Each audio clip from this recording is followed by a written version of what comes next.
어머니, 상견례에는 오지 마세요. 33년을 키운 아들의 입에서 나온 말이었습니다. 새벽부터 칼국수 육수를 끓이고 허리가 휘도록 면을 치대며 대학 등록금을 벌었습니다. 사법시험에 붙던 날 엄마 덕분이라며 울던 그 아이였어요. 아들이 결혼한다기에 얼마나 기뻤는지 몰라요. 옷장 깊숙이 넣어둔 옥색 투피스까지 꺼내놨습니다. 그런데 상견례에 오지 말라니요. 이유도 말해주지 않았습니다. 대체 왜 이러는 건지 반드시 알아내야 했습니다. 사연 시작 전 구독과 좋아요를 눌러주시면 그곳에 축복이 가득하시기를 바라겠습니다. 안녕하세요. 제 이름은 최순자, 올해 65살입니다. 서울 남대문 시장에서 30년 넘게 칼국수를 팔아온 사람이에요. 손마디는 굵어지고 허리는 굽어가고 오른쪽 다리는 비만 오려고 하면 쑤시지만 그래도 매일 새벽 4시면 어김없이 눈이 떠집니다. 몸이 저절로 그렇게 굳어졌거든요. 누가 시킨 것도 아닌데 30년 넘게 같은 시간에 일어나다 보니 그렇게 됐어요. 제 유일한 자랑거리가 있다면 그건 바로 제 아들입니다. 검사가 된 아들 강동우요. 그날도 알람이 울리기 전에 눈이 떠졌습니다. 천장의 금간 벽지를 멍하니 바라보다가 오른쪽 다리에서 욱신거리는 통증이 밀려왔어요. 비가 오려나 봅니다. 이 다리는 기상청보다 정확하거든요. 28년을 함께 살아온 흉터니까요. 이불을 걷어차고 일어나 서랍에서 파스를 꺼냈습니다. 오른쪽 다리의 흉터 위에 덕지덕지 붙였어요. 지렁이가 뭉쳐있는 것처럼 울퉁불퉁하게 엉겨붙은 화상 자국이었습니다. 28년 전 시뻘건 불길이 우리 가게를 삼키던 밤, 연기에 질식해 쓰러지기 직전까지 느꼈던 그 뜨거움이 아직도 이 다리에 새겨져 있었죠. 그날 남편은 그 불길 속에서 나오지 못했습니다. 생각하기 싫어서 고개를 저었어요. 차가운 멘톨 향이 코끝을 찔렀습니다.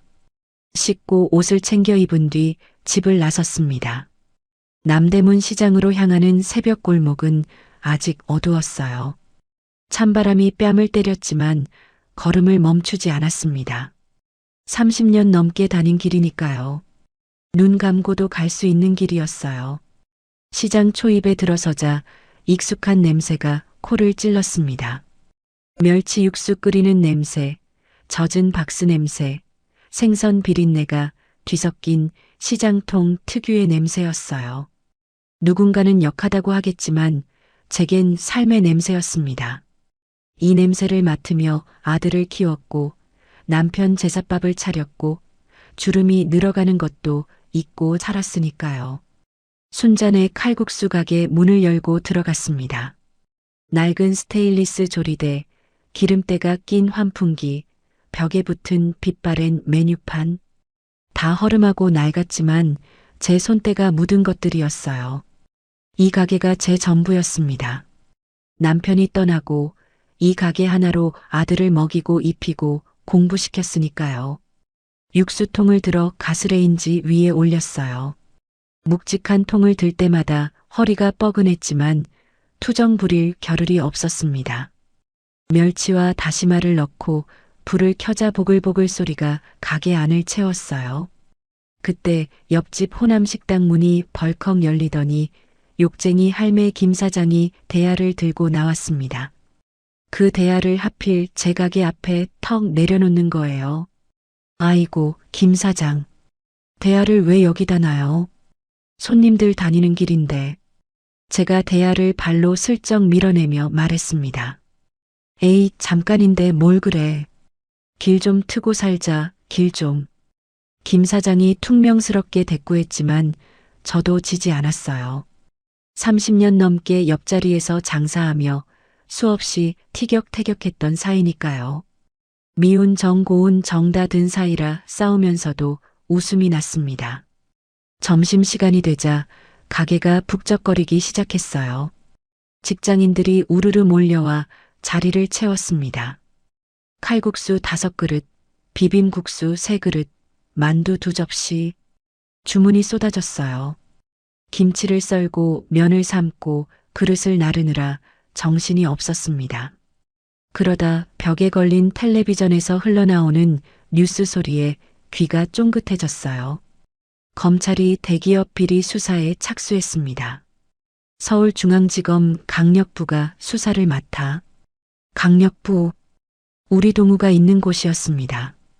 저도 모르게 칼질하던 손이 멈췄어요. 텔레비전 속 검찰청 건물을 바라보며 가슴이 뿌듯해졌습니다. 저기 어딘가에서 제 아들이 일하고 있다고 생각하니까요. 순자 씨, 국수 언제 나와요? 손님의 재촉에 정신을 차리고 다시 손을 놀렸습니다. 점심 장사가 끝나갈 무렵 시장 상인회장인 박 사장이 들어왔어요. 단골 중에 단골이라 제가 먼저 물을 따라 드렸습니다. 순자 씨, 아들 장가는 언제 보내? 검사 아들 뒀으면 한턱 쏴야지.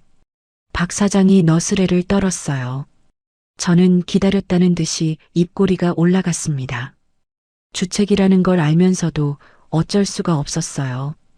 이번 주말에 상견례 있어요. 상대가 어디 허술한 집안이 아니라서 내가 좀 긴장되네요.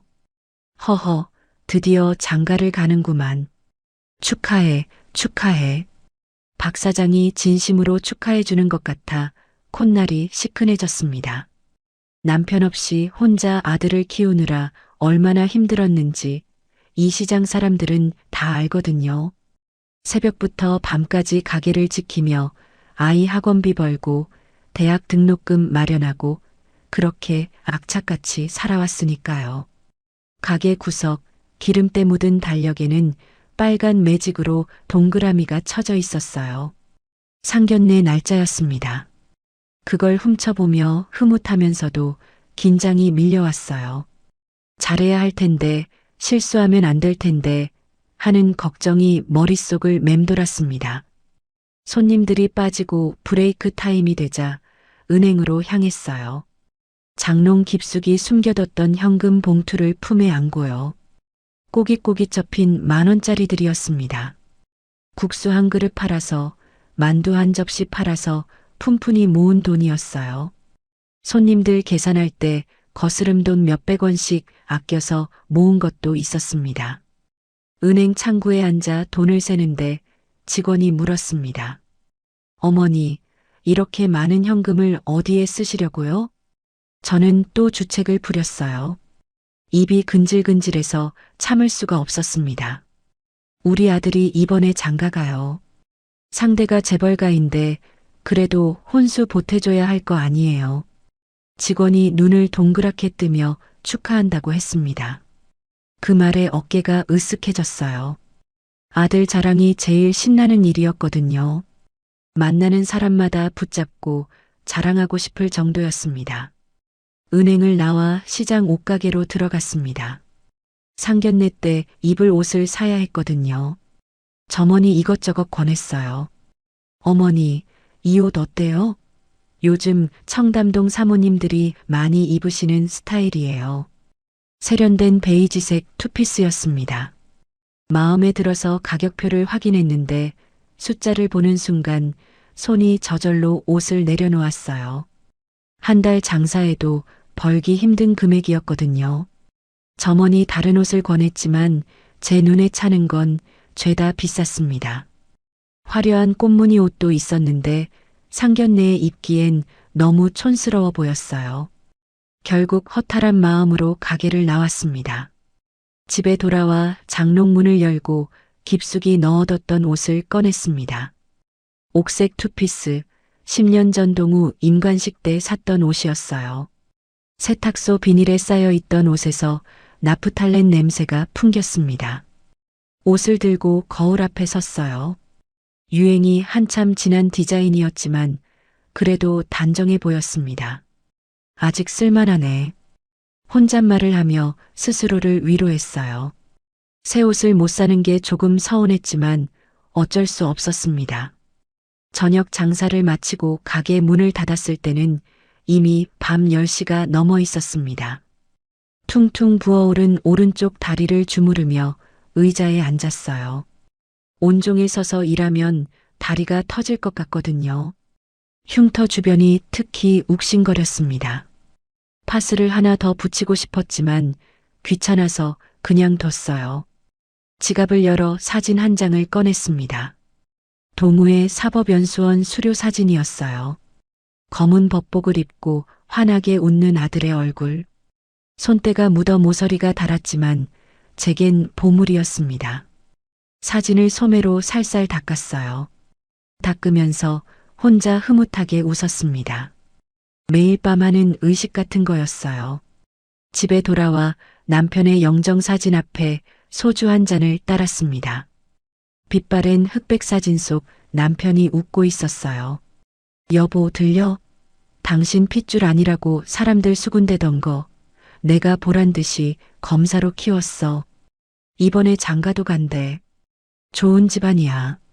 남편은 대답이 없었습니다.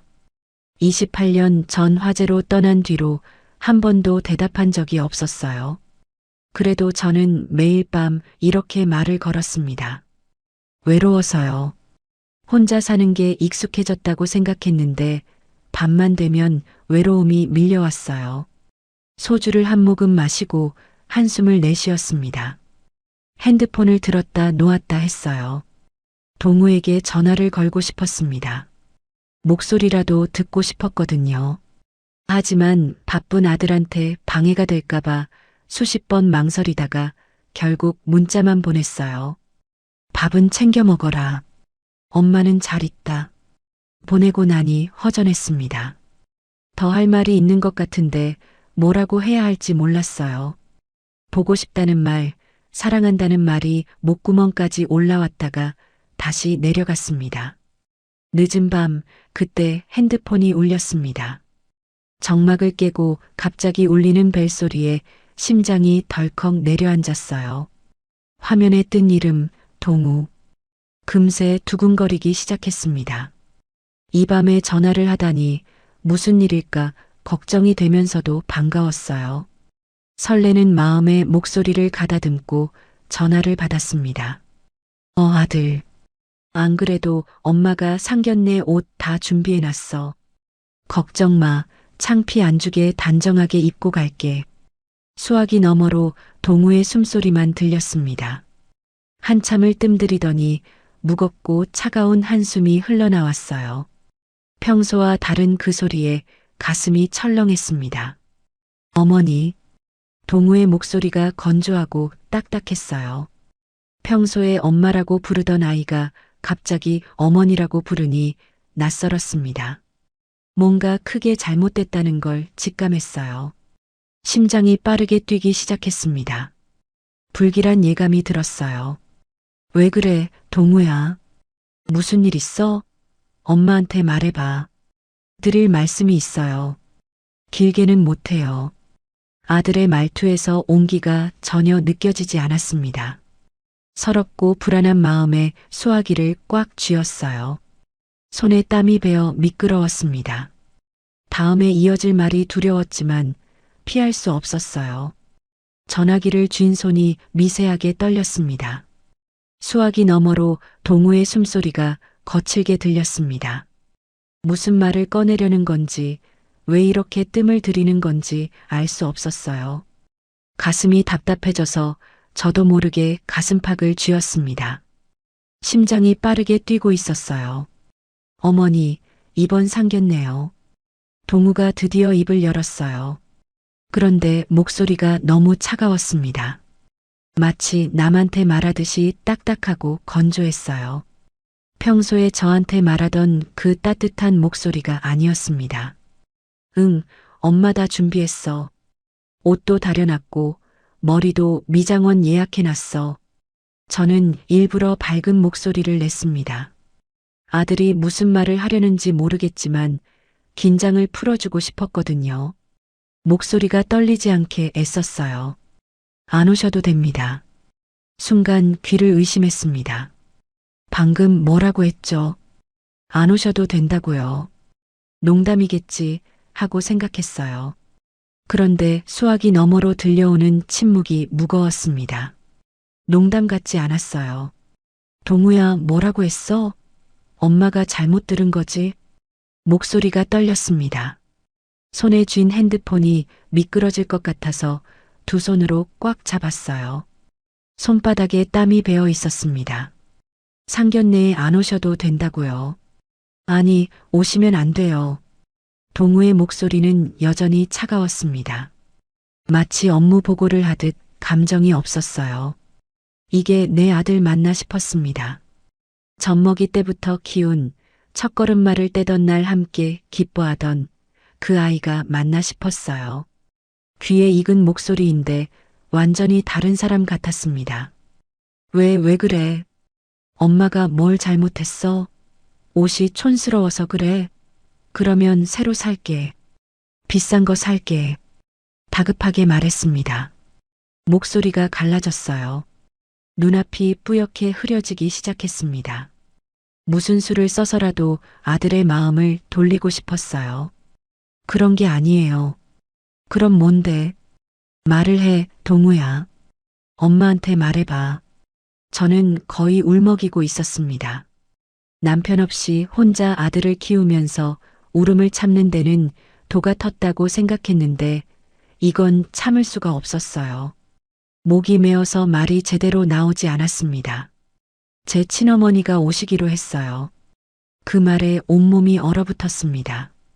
친어머니라고요. 귀가 먹먹해지고 심장이 멎은 것 같았어요. 핸드폰을 든 손이 축 늘어졌습니다. 머릿속이 하얘졌어요. 아무 생각도 나지 않았습니다. 뭐라고? 겨우 그 말만 뱉었습니다. 목소리가 제대로 나오지 않았어요. 목구멍이 막힌 것처럼 답답했습니다. 상견례에 친어머니가 오시기로 했습니다. 그러니까 어머니는 안 오셔도 돼요. 동우는 같은 말을 반복했습니다. 마치 못을 박듯이요. 가슴에 송곳으로 구멍을 뚫는 것 같았어요. 숨을 쉴 수가 없었습니다. 눈앞이 빙빙 돌았어요. 친어머니라니 그게 무슨 소리야. 네 엄마는 나야. 나 말고 누가 네 엄마야. 목소리가 높아졌습니다. 손이 벌벌 떨렸어요. 다리에 힘이 풀려서 벽에 기댔습니다. 무릎이 후들거렸어요. 죄송합니다. 이만 끊겠습니다. 동우야, 잠깐만. 동우야. 대답이 없었습니다. 뚜뚜뚜. 차가운 신호음만 귀를 때렸어요. 저는 그 자리에 주저앉았습니다. 다리가 풀려서 더는 서 있을 수가 없었거든요. 차가운 마룻바닥이 등을 받쳤습니다. 친어머니라니요. 그게 대체 무슨 소리예요? 33해 전 그 아이를 처음 안았던 날이 떠올랐습니다. 불에 타다 남은 건물 잔해 사이에서 울고 있던 갓난아기. 연기 냄새가 가시지 않은 새벽, 소방관이 제 품에 안겨준 아이였어요. 새까맣게 그을린 담요에 쌓여 있었는데 눈만 말똥말똥 뜨고 저를 바라보던 아이였습니다. 남편이 불길 속에서 그 아이를 구해냈다고 했습니다. 남편은 나오지 못했지만 아이는 살았어요. 저는 그 아이를 제 아들로 키웠습니다. 젖병 물리고 기저귀 갈고 밤새 열이 오르면 업고 응급실을 뛰어다녔어요. 백일상을 차리고 돌잔치를 열고 첫걸음마를 뗄 때마다 사진을 찍었습니다. 초등학교 입학식 날 손잡고 교문을 들어서던 기억, 중학교 때 성적이 떨어져서 함께 울던 밤, 고등학교 때 진로 고민으로 밤새 이야기를 나누던 시간, 그 모든 게 제 삶이었습니다. 제 청춘이었고 제 전부였어요. 대학 등록금이 없어서 새벽까지 칼국수를 말아 팔던 날들, 사법시험 준비한다고 고시원에 들어갔을 때 반찬 싸들고 찾아가던 날들, 합격 발표나던 날 동우가 전화해서 울먹이며 합격했다고 했을 때 저도 함께 펑펑 울었어요. 그때 동우가 뭐라고 했는지 아직도 기억합니다. 엄마, 나 해냈어. 엄마 덕분이야. 엄마가 아니었으면 못했어. 그 말을 들으며 얼마나 울었는지 몰라요. 그 33해가 아무것도 아니란 말이에요. 친어머니 한마디에 다 사라지는 거예요. 눈물이 볼을 타고 흘러내렸습니다. 주체할 수가 없었어요. 훌쩍훌쩍 소리가 났지만 멈출 수 없었습니다. 남편 영정 사진이 눈에 들어왔어요. 희미한 가로등 불빛에 남편의 얼굴이 어렴풋이 보였습니다. 여보, 이게 뭐야? 이게 뭔 소리야?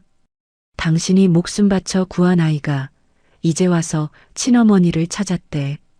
영정 사진을 향해 말했습니다. 대답은 없었어요. 28년 전 그날 밤 이후로 늘 그랬듯이요. 남편의 웃는 얼굴만 저를 바라보고 있었습니다. 바닥에 주저앉은 채로 한참을 울었습니다. 어깨가 들썩일 정도로 울었어요. 코가 막히고 눈이 퉁퉁 부어올랐습니다. 이렇게 서럽게 운 건 남편 장례식 이후로 처음이었어요. 그때도 이렇게 가슴이 찢어지는 것 같았습니다. 한참이 지나서야 겨우 정신을 차렸습니다. 시계를 보니 새벽 1시가 넘어 있었어요. 바닥이 차가웠습니다. 오른쪽 다리가 저려왔어요. 흉터가 있는 다리가 유독 시렸습니다. 28년 된 흉터가 욱신거렸어요. 천천히 일어나 화장실로 갔습니다. 거울에 비친 제 얼굴이 처참했어요. 눈두덩이 벌겋게 부어있고 눈 밑에는 까맣게 그늘이 졌습니다. 입술은 바짝 말라 있었어요. 코끝이 빨갛게 달아올라 있었습니다. 세수를 하고 거실로 나왔습니다. 장롱 위에 놓인 사진첩이 눈에 띄었어요. 먼지가 쌓인 그 사진첩을 꺼내 들었습니다. 손이 아직도 떨렸어요. 첫 장을 펼쳤어요. 돌잔치 사진이었습니다. 새하얀 한복을 입은 동우가 방긋 웃고 있었어요. 그 옆에서 제가 활짝 웃고 있었습니다. 눈가에 주름이 잡힐 정도로 행복한 표정이었어요. 그때는 정말 행복했습니다. 다음 장, 유치원 졸업식 사진이었습니다. 졸업장을 들고 있는 동우 옆에 제가 서 있었어요. 그 뒤로 쭉 이어지는 사진들. 초등학교 운동회, 중학교 100일장 대회, 고등학교 축제. 모든 순간에 제가 있었습니다. 친어머니라는 사람은 어디에도 없었어요. 사진 속 동우는 늘 웃고 있었어요. 엄마, 엄마 하며 저를 불렀던 그 아이. 어릴 때는 제 치맛자락을 붙잡고 놓지 않았거든요. 학교 다녀오면 가게로 달려와서 엄마 보고 싶었다고 안기던 아이였어요. 시장 골목을 같이 걸으면서 엄마 손이 제일 따뜻하다고 말하던 아이였습니다. 그 아이가 이제 친어머니를 찾았다고요. 제가 진짜 엄마가 아니라고요. 가슴이 무너지는 것 같았습니다. 사진첩을 꽉 안았어요. 사진 속 동우의 얼굴을 손가락으로 어루만졌습니다. 눈물이 사진 위로 뚝뚝 떨어졌어요. 내 새끼, 내가 키운 내 새끼인데. 혼잣말이 흘러나왔어요. 목이 메어서 말이 제대로 나오지 않았습니다. 그때 핸드폰이 울렸습니다. 벌떡 일어나 달려갔어요. 동우가 다시 전화한 건가 싶었거든요. 마음이 바뀐 건가 싶어서요.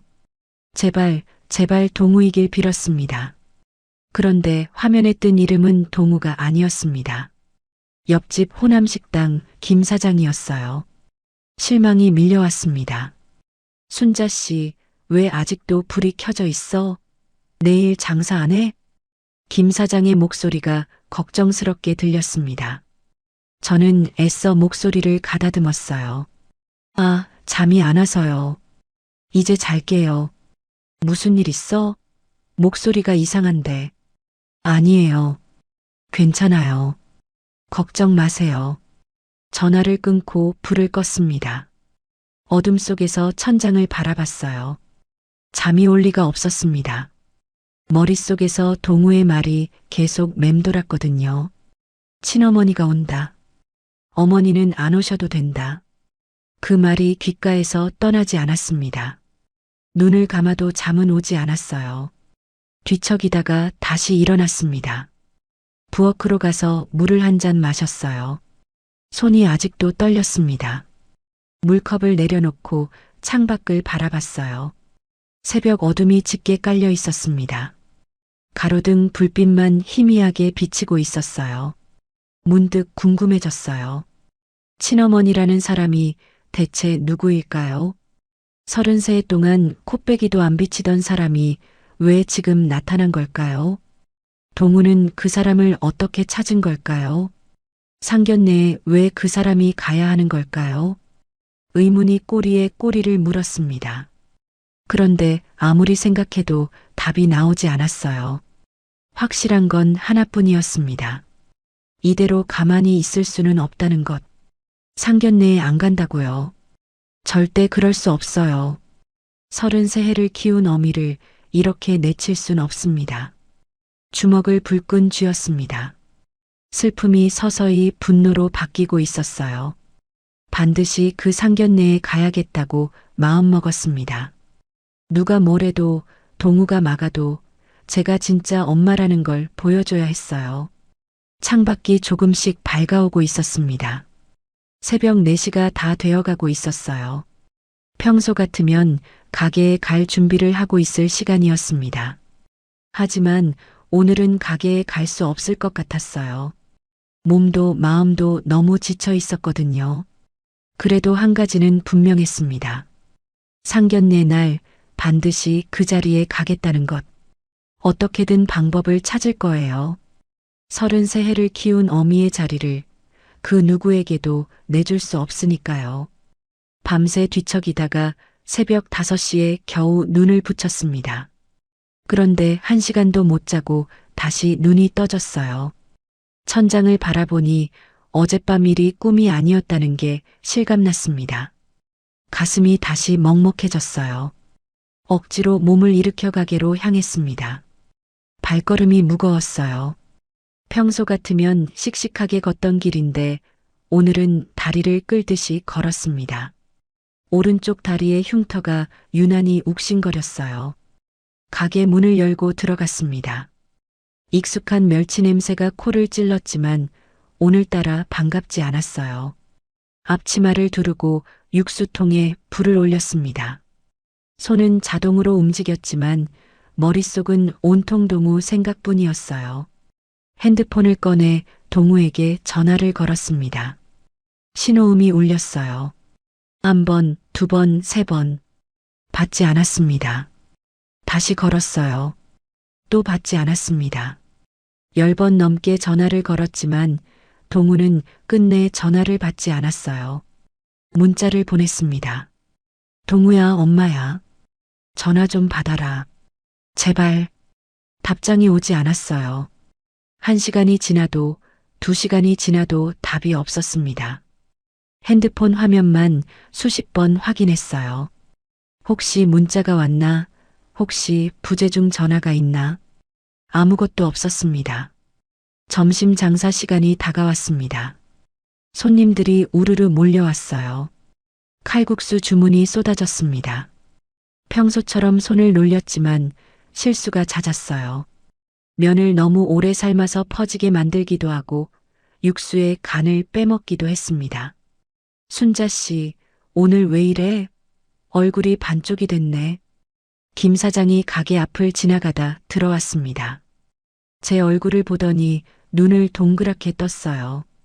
괜찮아요. 짧게 대답했습니다. 그런데 목소리가 갈라졌어요. 김 사장이 제 옆에 앉더니 팔을 잡았습니다. 괜찮은 얼굴이 아닌데. 무슨 일 있어? 저는 고개를 저었습니다. 말하고 싶지 않았어요. 창피하기도 하고 인정하기도 싫었거든요. 33해 키운 아들한테 버림받았다는 걸 어떻게 입 밖에 꺼내요. 그런데 김 사장의 따뜻한 손길에 눈물이 핑 돌았습니다. 참으려고 했는데 참아지지 않았어요. 눈물이 볼을 타고 흘러내렸습니다. 동우가요. 말이 제대로 나오지 않았어요. 목이 메어서 말을 잇지 못했습니다. 김 사장이 등을 토닥여줬어요. 천천히 말해. 동우가 왜? 상견례에 저보고 오지 말래요. 친어머니가 온다고. 그 말을 내뱉는 순간 가슴이 무너지는 것 같았습니다. 김 사장의 얼굴에 충격이 스쳤어요. 뭐라고? 친어머니? 그게 무슨 소리야? 저도 몰라요. 갑자기 어젯밤에 전화해서 그러더라고요. 김 사장이 한숨을 내쉬었습니다. 고개를 절레절레 저었어요. 아이고, 그 녀석이 미쳤나? 33해를 키워준 엄마한테 그런 말을 하다니. 김 사장의 분노 섞인 목소리에 오히려 제가 위로를 받았습니다. 내 편이 되어주는 사람이 있다는 게 고마웠어요. 전화도 안 받아요. 문자도 답이 없고. 상견례가 언제야? 이번 주 토요일이에요. 그런데 장소를 몰라요. 동우가 말을 안 해줬거든요. 김 사장이 잠시 생각에 잠겼습니다. 그러더니 제 손을 꽉 잡았어요. 장소를 알아내야지. 어떻게든. 저도 같은 생각이었습니다. 장소만 알면 갈 수 있어요. 동우가 막아도 문전박대를 당해도 일단 가야 했습니다. 그래야 그 친어머니라는 사람이 누군지도 알 수 있고 왜 이런 일이 벌어진 건지도 알 수 있으니까요. 점심 장사가 끝나고 가게 문을 닫았습니다. 손님들이 다 빠지자 텅 빈 가게가 유난히 쓸쓸하게 느껴졌어요. 의자에 앉아 핸드폰을 만지작거렸습니다. 동우의 약혼녀. 이름이 뭐였더라? 동우가 전에 말해줬는데 기억이 가물가물했어요. 성이 뭐였지? 아, 윤씨였어요. 윤지연. 그래, 윤지연이었습니다. 대기업 회장 딸이라고 했어요. 핸드폰으로 검색을 해봤습니다. 윤지연 대기업 회장 딸. 검색 결과가 쏟아졌어요. 기사들이 주르륵 떴습니다. 사진도 있었어요. 젊고 예쁜 여자가 화면에 나타났습니다. 명품 옷을 입고 환하게 웃고 있었어요. 기사 제목들을 훑어봤습니다. 대한그룹 윤 회장의 외동딸 윤지연 씨 결혼설. 예비 신랑은 서울중앙지검 검사. 기사 날짜를 보니 일주일 전이었어요. 기사를 열어봤습니다. 내용이 짧았어요. 결혼 날짜나 상견례 장소 같은 건 나와 있지 않았습니다. 그냥 결혼을 앞두고 있다는 내용뿐이었어요. 더 검색을 해봤습니다. 윤지연 결혼 상견례. 검색 결과가 별로 없었어요. 재벌가라서 보안이 철저한 모양이었습니다. 한숨이 나왔어요. 이래서는 장소를 알 수가 없었습니다. 동우한테 직접 물어봐야 하는데 전화를 안 받으니 방법이 없었어요. 문득 동우의 자취방이 생각났습니다. 강남에 있는 오피스텔이었어요. 가본 지 석 달이 넘었지만 주소는 기억하고 있었습니다. 직접 찾아가면 어떨까요? 문 앞에서 기다리면 언젠가는 나오겠죠. 마음을 먹고 가게를 나섰습니다. 지하철을 타고 강남으로 향했어요. 오후 4시쯤 동우의 오피스텔 앞에 도착했습니다. 높은 건물이 하늘을 찌를 듯 솟아 있었어요. 유리창이 번쩍번쩍 빛나는 깨끗한 건물이었습니다. 로비에 들어서려는데 경비원이 앞을 막아섰어요. 어디 가세요? 1507호요. 강동우 검사 집이에요. 방문 예약 확인해 드릴게요. 성함이 어떻게 되세요? 최순자요. 동우 어머니예요. 경비원이 컴퓨터를 뒤적였습니다. 그러더니 고개를 저었어요. 죄송합니다만 방문 예약이 안 되어 있네요. 입주민 승인 없이는 올라가실 수 없습니다. 제가 동우 엄마라니까요. 전화해 보세요. 경비원이 인터폰을 들었습니다. 신호음이 울렸어요. 한참을 기다렸지만 응답이 없었습니다. 부재 중이시네요. 죄송합니다. 저는 로비 소파에 주저앉았습니다. 경비원이 난처한 표정을 지었지만 저는 움직일 수가 없었어요. 여기서 기다리면 동우가 언젠가는 올 거라고 생각했거든요. 1시간이 지났습니다. 2시간이 지났어요. 해가 기울기 시작했습니다. 로비 창문으로 들어오는 햇살이 점점 붉어졌어요. 다리가 저리고 허리가 아팠지만 자리를 뜰 수 없었습니다. 저녁 7시가 넘어서야 엘리베이터 문이 열렸습니다. 양복을 입은 남자가 걸어 나왔어요. 동우였습니다. 제 아들이었어요. 동우야. 벌떡 일어나 달려갔습니다. 동우가 저를 보더니 표정이 굳어졌어요. 눈빛이 차가워졌습니다. 왜 여기 오셨어요? 반가움은 없었습니다. 짜증 섞인 목소리였어요. 가슴이 쿵 내려앉았습니다. 전화를 안 받잖아. 문자도 답이 없고 직접 올 수밖에 없었어. 바빠서 그랬어요. 동우야, 엄마한테 이러면 안 되지. 상견례에 왜 엄마가 가면 안 되는 거야? 그 친어머니라는 사람이 대체 누구야? 동우가 한숨을 내쉬었습니다. 주위를 둘러보더니 제 팔을 잡고 건물 밖으로 나갔어요. 사람들 눈을 피하려는 것 같았습니다. 여기서 이러시면 안 돼요. 그럼 어디서 이래? 집에도 안 오고 전화도 안 받고 엄마가 어떻게 해야 해? 목소리가 떨렸습니다. 눈물이 차올랐어요. 동우가 제 눈을 피했습니다. 상견례 장소 알려줘. 엄마도 갈게. 안 돼요. 왜? 왜 안 돼? 지연이네 집안에서 원하는 거예요. 제 친어머니가 오는 걸로요. 그 말에 머리가 멍해졌습니다. 지연이네 집안에서요. 재벌가에서 친어머니를 원한다고요. 무슨 소린지 이해가 안 됐어요. 그게 무슨 말이야?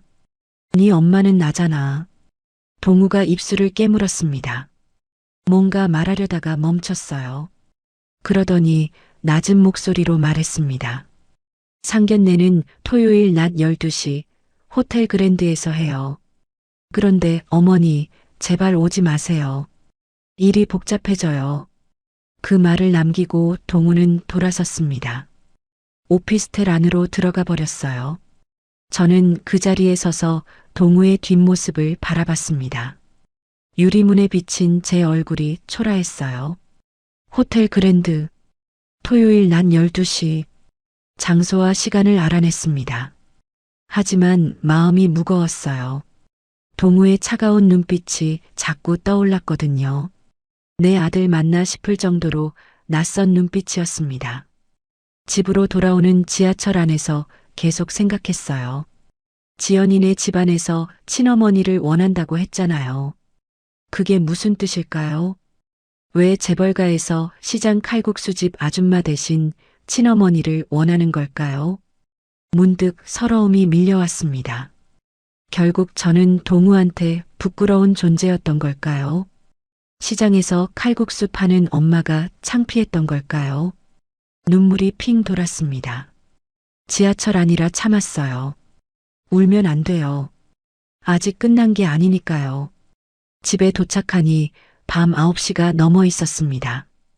불도 안 켜진 빈집이 저를 맞았어요. 불을 켜고 영정 앞에 앉았습니다. 여보, 동우가 상견례 장소를 알려줬어. 호텔 그랜드래. 그런데 오지 말래. 토요일까지 사흘 남았습니다. 동우가 오지 말라고 했지만 저는 갈 겁니다. 어떻게든요. 핸드폰을 꺼내 호텔 그랜드를 검색했습니다. 강남에 있는 특급 호텔이었어요. 사진을 보니 화려하고 웅장했습니다. 로비에 샹들리에가 달려있고 바닥은 대리석이었어요. 갑자기 겁이 났습니다. 시장 칼국수집 아줌마가 저런 데 가도 되는 걸까요?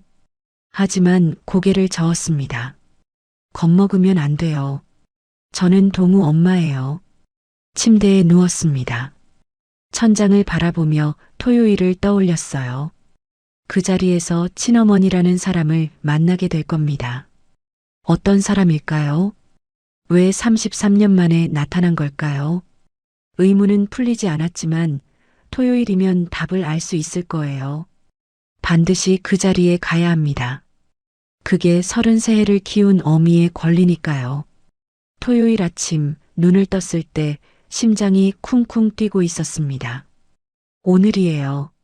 상견례 날이었어요. 침대에서 벌떡 일어나 시계를 봤습니다. 아침 8시였어요. 세수를 하고 거울을 봤습니다.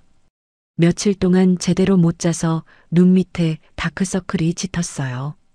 화장을 두껍게 해서 가려야겠다고 생각했습니다. 장롱에서 옥색 투피스를 꺼냈어요.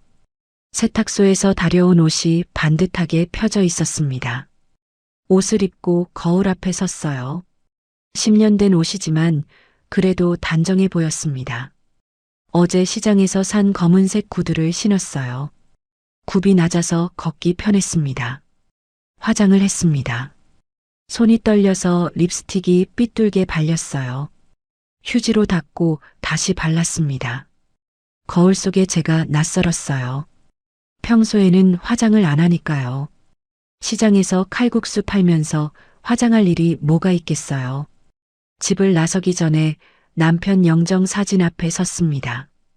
여보, 나간다. 오늘 그 친어머니라는 사람 얼굴 좀 보고 올게. 대답 없는 사진을 향해 인사를 하고 문을 나섰어요. 지하철을 타고 강남으로 향했습니다. 토요일 오전이라 사람이 많지 않았어요. 창밖으로 스쳐 지나가는 풍경을 바라보며 생각에 잠겼습니다. 오늘 어떤 일이 벌어질까요? 동우가 저를 보면 뭐라고 할까요? 친어머니라는 사람은 어떤 사람일까요? 11시 반쯤 호텔 그랜드에 도착했습니다. 멀리서 보기만 했던 건물이 눈앞에 우뚝 서 있었어요. 사진으로 봤을 때보다 더 크고 화려했습니다. 유리로 된 회전문이 번쩍번쩍 빛났어요. 호텔 앞에 서니 다리가 후들거렸습니다. 겁이 났어요. 이런 곳에 발을 들여본 적이 없거든요. 시장 칼국수집 아줌마가 올 곳이 아닌 것 같았습니다. 하지만 여기까지 와서 물러설 순 없었어요. 심호흡을 하고 회전문을 밀었습니다. 로비에 들어서는 순간 숨이 멎을 것 같았어요. 천장에 거대한 샹들리에가 달려 있었습니다. 수백 개의 크리스탈이 빛을 받아 반짝거렸어요. 바닥은 대리석이었고 벽에는 금빛 장식이 있었습니다. 향긋한 꽃 냄새가 코를 찔렀어요. 사람들이 지나다니고 있었습니다. 죄다 비싼 옷을 입고 있었어요. 명품 가방을 든 여자들, 양복을 빳빳하게 차려입은 남자들.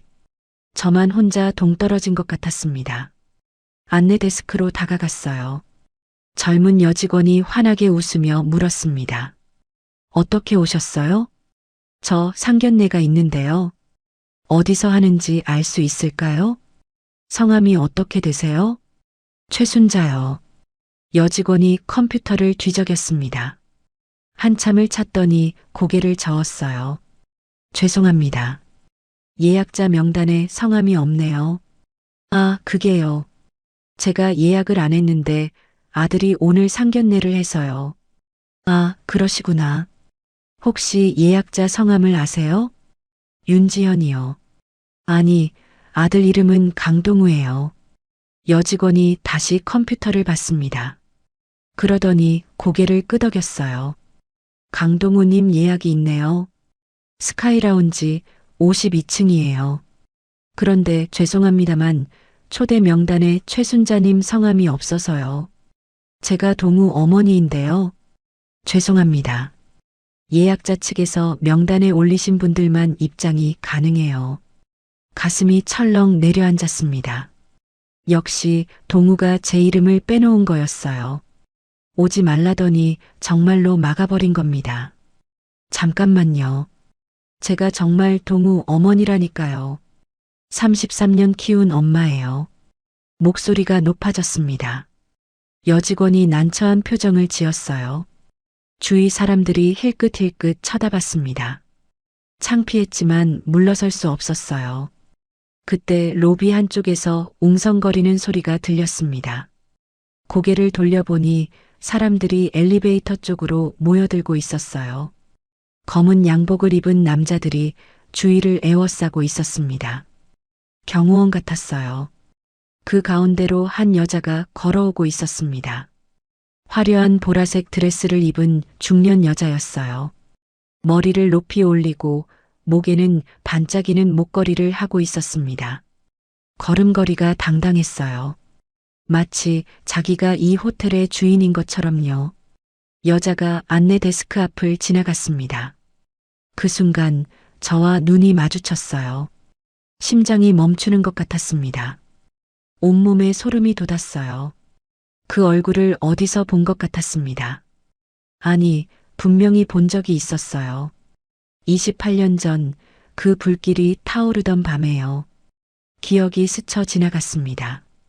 화재가 나기 직전 가게 앞에 서 있던 여자, 남편과 말다툼을 하던 여자. 그때 저는 안쪽에서 동우를 재우고 있었어요. 목소리가 높아지길래 나가보려 했는데 그 전에 불이 났습니다. 시뻘건 불길이 순식간에 가게를 집어삼켰어요.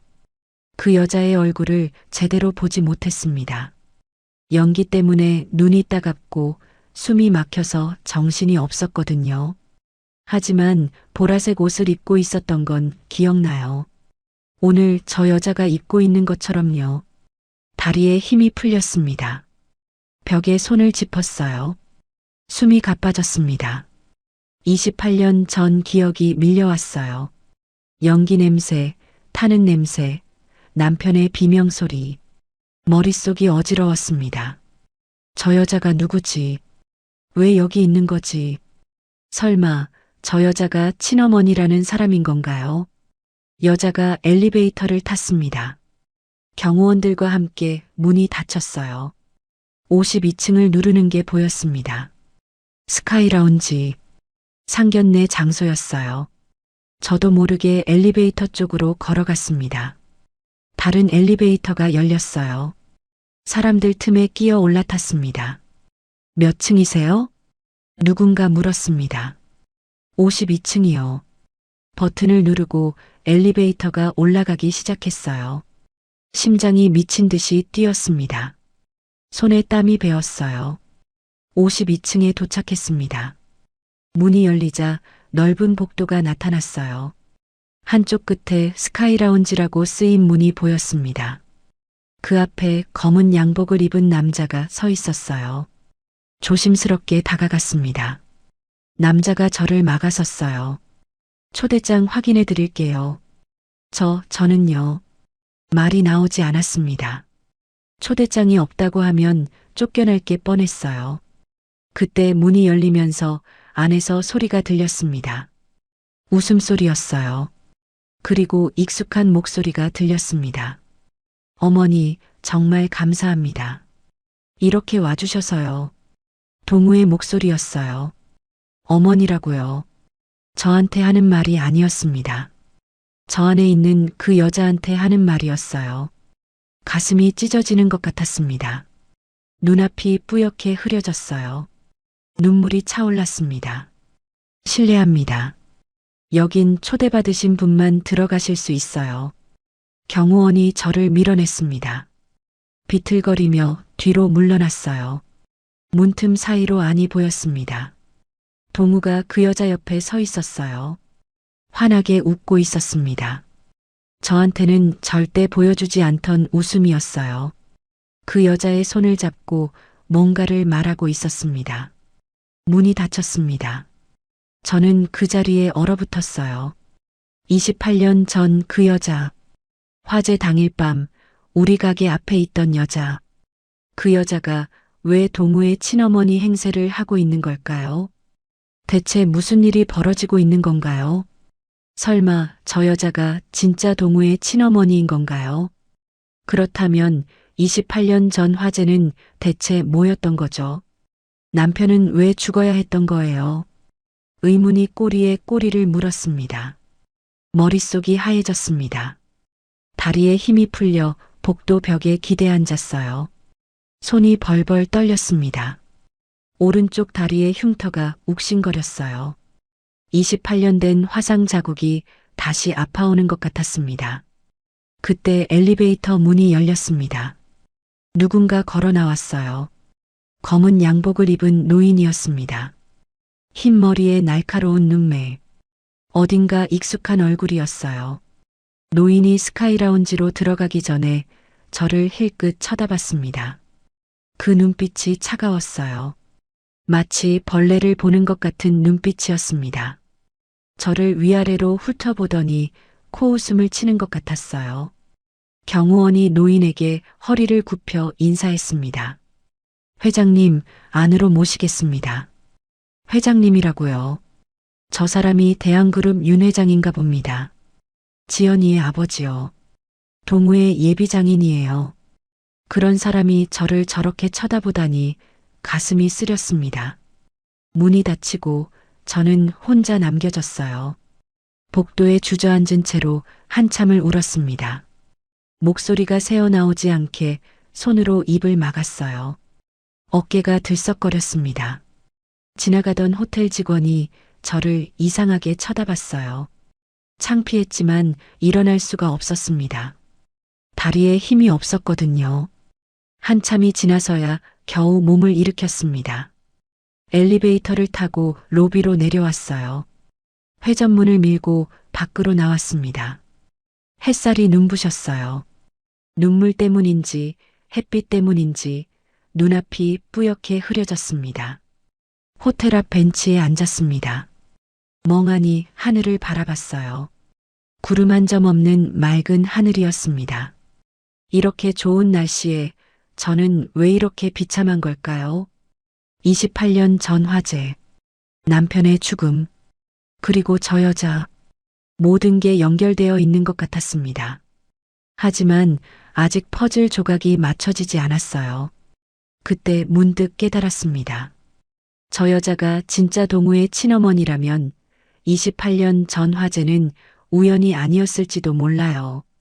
남편이 동우를 구하려다 죽은 게 아니라 뭔가 다른 이유가 있었던 건 아닐까요? 생각이 거기까지 미치자 온몸에 소름이 돋았습니다. 설마 남편의 죽음에 저 여자가 관련되어 있는 건 아닐까요? 너무 끔찍한 상상이었지만 머릿속에서 떠나지 않았어요. 진실을 알아내야 합니다. 저 여자가 누군지, 왜 동우의 친어머니 행세를 하는지, 28년 전 그 밤에 무슨 일이 있었는지 반드시 밝혀내야 해요. 남편을 위해서, 그리고 나 자신을 위해서요. 주먹을 불끈 쥐었습니다. 이대로 물러설 수는 없었어요. 해시태그 사장, 낯선 얼굴. 토요일 아침 눈을 떴을 때 심장이 쿵쿵 뛰고 있었습니다. 오늘이에요. 상견례 날이었어요. 침대에서 벌떡 일어나 시계를 봤습니다. 아침 8시였어요. 세수를 하고 거울을 봤습니다. 며칠 동안 제대로 못 자서 눈 밑에 다크서클이 짙었어요. 화장을 두껍게 해서 가려야겠다고 생각했습니다.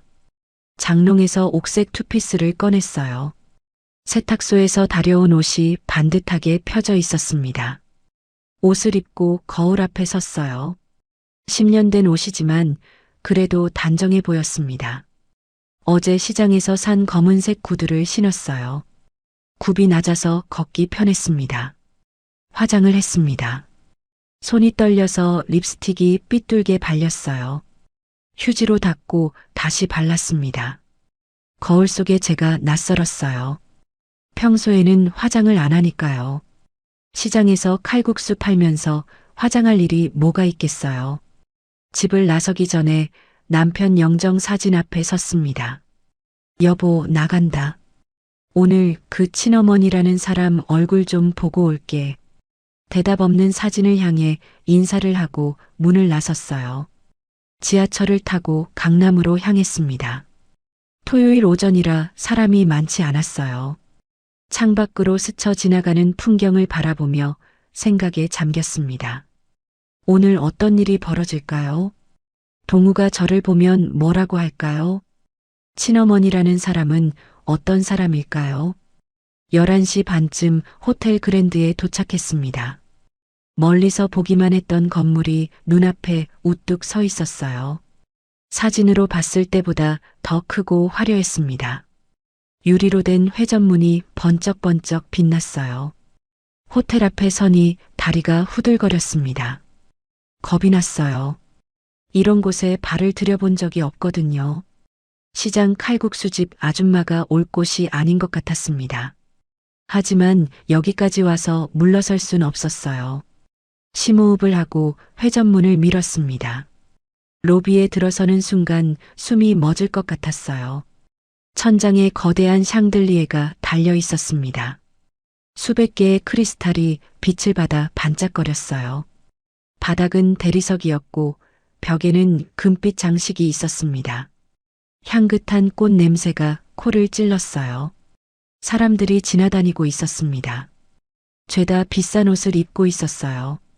명품 가방을 든 여자들, 양복을 빳빳하게 차려입은 남자들. 저만 혼자 동떨어진 것 같았습니다. 안내 데스크로 다가갔어요. 젊은 여직원이 환하게 웃으며 물었습니다. 어떻게 오셨어요? 저 상견례가 있는데요. 어디서 하는지 알 수 있을까요? 성함이 어떻게 되세요? 최순자요. 여직원이 컴퓨터를 뒤적였습니다. 한참을 찾더니 고개를 저었어요. 죄송합니다. 예약자 명단에 성함이 없네요. 아, 그게요. 제가 예약을 안 했는데 아들이 오늘 상견례를 해서요. 아, 그러시구나. 혹시 예약자 성함을 아세요? 윤지현이요. 아니, 아들 이름은 강동우예요. 여직원이 다시 컴퓨터를 봤습니다. 그러더니 고개를 끄덕였어요. 강동우님 예약이 있네요. 스카이라운지 52층이에요. 그런데 죄송합니다만 초대 명단에 최순자님 성함이 없어서요. 제가 동우 어머니인데요. 죄송합니다. 예약자 측에서 명단에 올리신 분들만 입장이 가능해요. 가슴이 철렁 내려앉았습니다. 역시 동우가 제 이름을 빼놓은 거였어요. 오지 말라더니 정말로 막아버린 겁니다. 잠깐만요. 제가 정말 동우 어머니라니까요. 33년 키운 엄마예요. 목소리가 높아졌습니다. 여직원이 난처한 표정을 지었어요. 주위 사람들이 힐끗힐끗 쳐다봤습니다. 창피했지만 물러설 수 없었어요. 그때 로비 한쪽에서 웅성거리는 소리가 들렸습니다. 고개를 돌려보니 사람들이 엘리베이터 쪽으로 모여들고 있었어요. 검은 양복을 입은 남자들이 주위를 에워싸고 있었습니다. 경호원 같았어요. 그 가운데로 한 여자가 걸어오고 있었습니다. 화려한 보라색 드레스를 입은 중년 여자였어요. 머리를 높이 올리고 목에는 반짝이는 목걸이를 하고 있었습니다. 걸음걸이가 당당했어요. 마치 자기가 이 호텔의 주인인 것처럼요. 여자가 안내 데스크 앞을 지나갔습니다. 그 순간 저와 눈이 마주쳤어요. 심장이 멈추는 것 같았습니다. 온몸에 소름이 돋았어요. 그 얼굴을 어디서 본 것 같았습니다. 아니, 분명히 본 적이 있었어요. 28년 전 그 불길이 타오르던 밤에요. 기억이 스쳐 지나갔습니다. 화재가 나기 직전 가게 앞에 서 있던 여자, 남편과 말다툼을 하던 여자. 그때 저는 안쪽에서 동우를 재우고 있었어요. 목소리가 높아지길래 나가보려 했는데 그 전에 불이 났습니다. 시뻘건 불길이 순식간에 가게를 집어삼켰어요. 그 여자의 얼굴을 제대로 보지 못했습니다. 연기 때문에 눈이 따갑고 숨이 막혀서 정신이 없었거든요. 하지만 보라색 옷을 입고 있었던 건 기억나요. 오늘 저 여자가 입고 있는 것처럼요. 다리에 힘이 풀렸습니다. 벽에 손을 짚었어요. 숨이 가빠졌습니다. 28년 전 기억이 밀려왔어요. 연기 냄새, 타는 냄새, 남편의 비명소리. 머릿속이 어지러웠습니다. 저 여자가 누구지? 왜 여기 있는 거지? 설마 저 여자가 친어머니라는 사람인 건가요? 여자가 엘리베이터를 탔습니다. 경호원들과 함께 문이 닫혔어요. 52층을 누르는 게 보였습니다. 스카이라운지. 상견례 장소였어요. 저도 모르게 엘리베이터 쪽으로 걸어갔습니다. 다른 엘리베이터가 열렸어요. 사람들 틈에 끼어 올라탔습니다. 몇 층이세요? 누군가 물었습니다. 52층이요. 버튼을 누르고 엘리베이터가 올라가기 시작했어요. 심장이 미친 듯이 뛰었습니다. 손에 땀이 배었어요. 52층에 도착했습니다. 문이 열리자 넓은 복도가 나타났어요. 한쪽 끝에 스카이라운지라고 쓰인 문이 보였습니다. 그 앞에 검은 양복을 입은 남자가 서 있었어요. 조심스럽게 다가갔습니다. 남자가 저를 막아섰어요. 초대장 확인해 드릴게요. 저는요. 말이 나오지 않았습니다. 초대장이 없다고 하면 쫓겨날 게 뻔했어요. 그때 문이 열리면서 안에서 소리가 들렸습니다. 웃음소리였어요. 그리고 익숙한 목소리가 들렸습니다. 어머니, 정말 감사합니다. 이렇게 와주셔서요. 동우의 목소리였어요. 어머니라고요. 저한테 하는 말이 아니었습니다. 저 안에 있는 그 여자한테 하는 말이었어요. 가슴이 찢어지는 것 같았습니다. 눈앞이 뿌옇게 흐려졌어요. 눈물이 차올랐습니다. 실례합니다. 여긴 초대받으신 분만 들어가실 수 있어요. 경호원이 저를 밀어냈습니다. 비틀거리며 뒤로 물러났어요. 문틈 사이로 안이 보였습니다. 동우가 그 여자 옆에 서 있었어요. 환하게 웃고 있었습니다. 저한테는 절대 보여주지 않던 웃음이었어요. 그 여자의 손을 잡고 뭔가를 말하고 있었습니다. 문이 닫혔습니다. 저는 그 자리에 얼어붙었어요. 28년 전 그 여자. 화재 당일 밤 우리 가게 앞에 있던 여자. 그 여자가 왜 동우의 친어머니 행세를 하고 있는 걸까요? 대체 무슨 일이 벌어지고 있는 건가요? 설마 저 여자가 진짜 동우의 친어머니인 건가요? 그렇다면 28년 전 화재는 대체 뭐였던 거죠? 남편은 왜 죽어야 했던 거예요? 의문이 꼬리에 꼬리를 물었습니다. 머릿속이 하얘졌습니다. 다리에 힘이 풀려 복도 벽에 기대앉았어요. 손이 벌벌 떨렸습니다. 오른쪽 다리의 흉터가 욱신거렸어요. 28년 된 화상 자국이 다시 아파오는 것 같았습니다. 그때 엘리베이터 문이 열렸습니다. 누군가 걸어 나왔어요. 검은 양복을 입은 노인이었습니다. 흰 머리에 날카로운 눈매.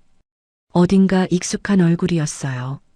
노인이 스카이라운지로 들어가기 전에 저를 힐끗 쳐다봤습니다. 그 눈빛이 차가웠어요. 마치 벌레를 보는 것 같은 눈빛이었습니다. 저를 위아래로 훑어보더니 코웃음을 치는 것 같았어요. 경호원이 노인에게 허리를 굽혀 인사했습니다.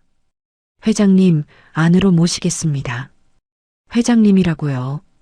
저 사람이 대한그룹 윤 회장인가 봅니다. 지연이의 아버지요. 동우의 예비장인이에요. 그런 사람이 저를 저렇게 쳐다보다니 가슴이 쓰렸습니다. 문이 닫히고 저는 혼자 남겨졌어요.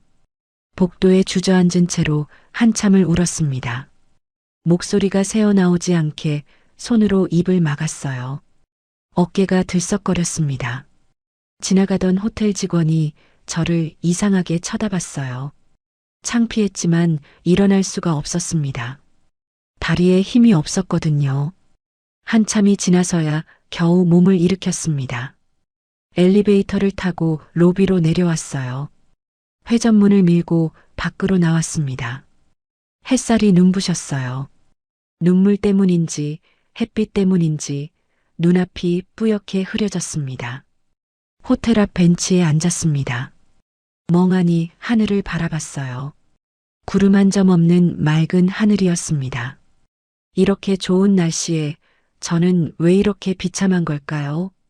28년 전 화재, 남편의 죽음, 그리고 저 여자, 모든 게 연결되어 있는 것 같았습니다.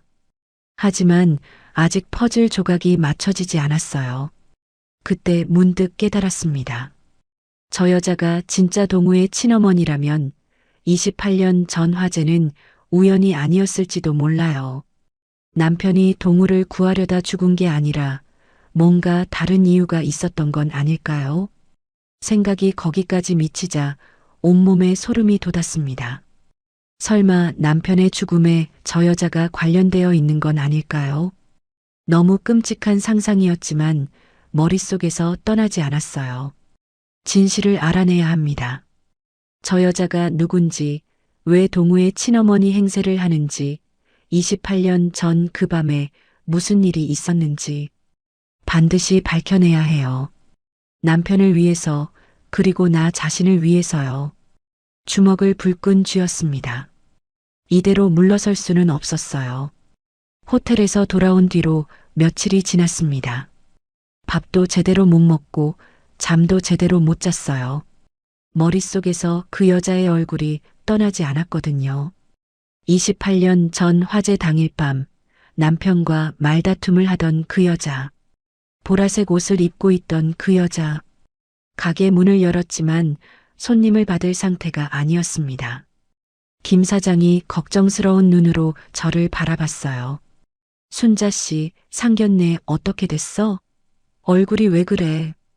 김 사장님, 저 좀 물어볼 게 있어요. 김 사장을 가게 안으로 불렀습니다. 주위에 사람이 없는지 확인하고 조용히 물었어요. 28년 전 우리 가게 불났을 때 기억나세요? 김 사장의 표정이 굳어졌습니다. 그 시절 이야기는 서로 꺼내지 않았거든요. 너무 아픈 기억이니까요. 갑자기 그건 왜? 그날 밤 우리 가게 앞에 여자가 있었어요. 남편이랑 말다툼을 하던 여자요. 혹시 봤어요? 김 사장이 눈을 감고 생각에 잠겼습니다. 한참을 그러더니 고개를 저었어요. 그날 밤은 나도 가게 정리하느라 바빴어. 불길이 번지고 나서야 밖으로 나왔는데 그때는 이미 난리가 났었지. 그 여자가 누군지 아무 단서도 없어요? 왜 갑자기 그 여자를 찾는 거야? 저는 잠시 망설였습니다. 말해도 될까요? 김 사장이 믿어줄까요? 하지만 혼자서는 도저히 알아낼 수가 없었어요. 그 여자가요, 상견례에 왔었어요. 동우 친어머니라면서요. 김 사장의 눈이 휘둥그레졌습니다. 뭐라고? 28년 전 그 여자가? 제가 똑똑히 봤어요. 그 얼굴, 그 분위기. 틀림없었어요. 김 사장이 한숨을 내쉬었습니다. 턱을 괴고 생각에 잠겼어요. 그때 경찰 조사 있었잖아. 화재 원인이 뭐였는지 기록이 남아있을 거야. 경찰 기록이요? 응. 관할 경찰서에 가면 열람할 수 있을 거야. 28년이나 됐으니까 보관 기간이 지났을 수도 있지만 한번 알아봐. 저는 고개를 끄덕였습니다. 그래요. 경찰 기록을 봐야 해요. 그날 밤 무슨 일이 있었는지, 공식 기록에 뭐라고 되어 있는지 확인해야 했습니다. 다음 날 아침 관할 경찰서를 찾아갔어요. 민원실에서 번호표를 뽑고 한참을 기다렸습니다. 드디어 제 차례가 왔어요. 어떻게 오셨어요? 젊은 경찰관이 물었습니다. 28년 전 화재 사건 기록을 열람하고 싶은데요. 28년 전이요? 어느 사건인지 구체적으로 말씀해 주세요. 1997년 3월 15일이요. 성북동 새벽시장 강씨 칼국수집 화재 사건이에요. 경찰관이 컴퓨터를 뒤적였습니다. 한참을 찾더니 고개를 갸웃거렸어요. 1997년 3월 15일 성북동 화재요. 기록이 있긴 한데 열람하시려면 신청서를 작성하셔야 해요. 그리고 관계인 확인이 필요합니다. 제가 피해자 유족이에요. 남편이 그 화재로 죽었거든요. 경찰관의 표정이 조금 부드러워졌습니다. 신청서를 건네주더니 작성 방법을 알려줬어요. 신청서를 작성하고 제출했습니다. 경찰관이 뒤쪽 서고로 들어갔어요. 15분쯤 지나서 낡은 서류 파일을 들고 나왔습니다. 여기 있습니다. 열람실에서 보세요. 복사는 안 되고 사진 촬영도 안 됩니다. 떨리는 손으로 파일을 받았어요. 열람실로 들어가 자리에 앉았습니다. 심호흡을 하고 파일을 펼쳤어요. 첫 장은 사건 개요였습니다. 1997년 3월 15일 밤 11시경 성북동 새벽시장 내 강씨 칼국수집에서 화재 발생. 사망자 1명, 강민호 35살.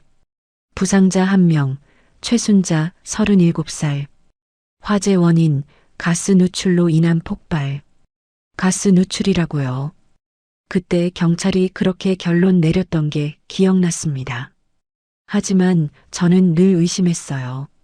남편은 가스 관리를 철저히 하는 사람이었거든요. 매일 밤 가게 문 닫기 전에 가스 밸브를 3번씩 확인했습니다. 그런 사람이 가스 누출을 시켰다고요. 말이 안 됐어요.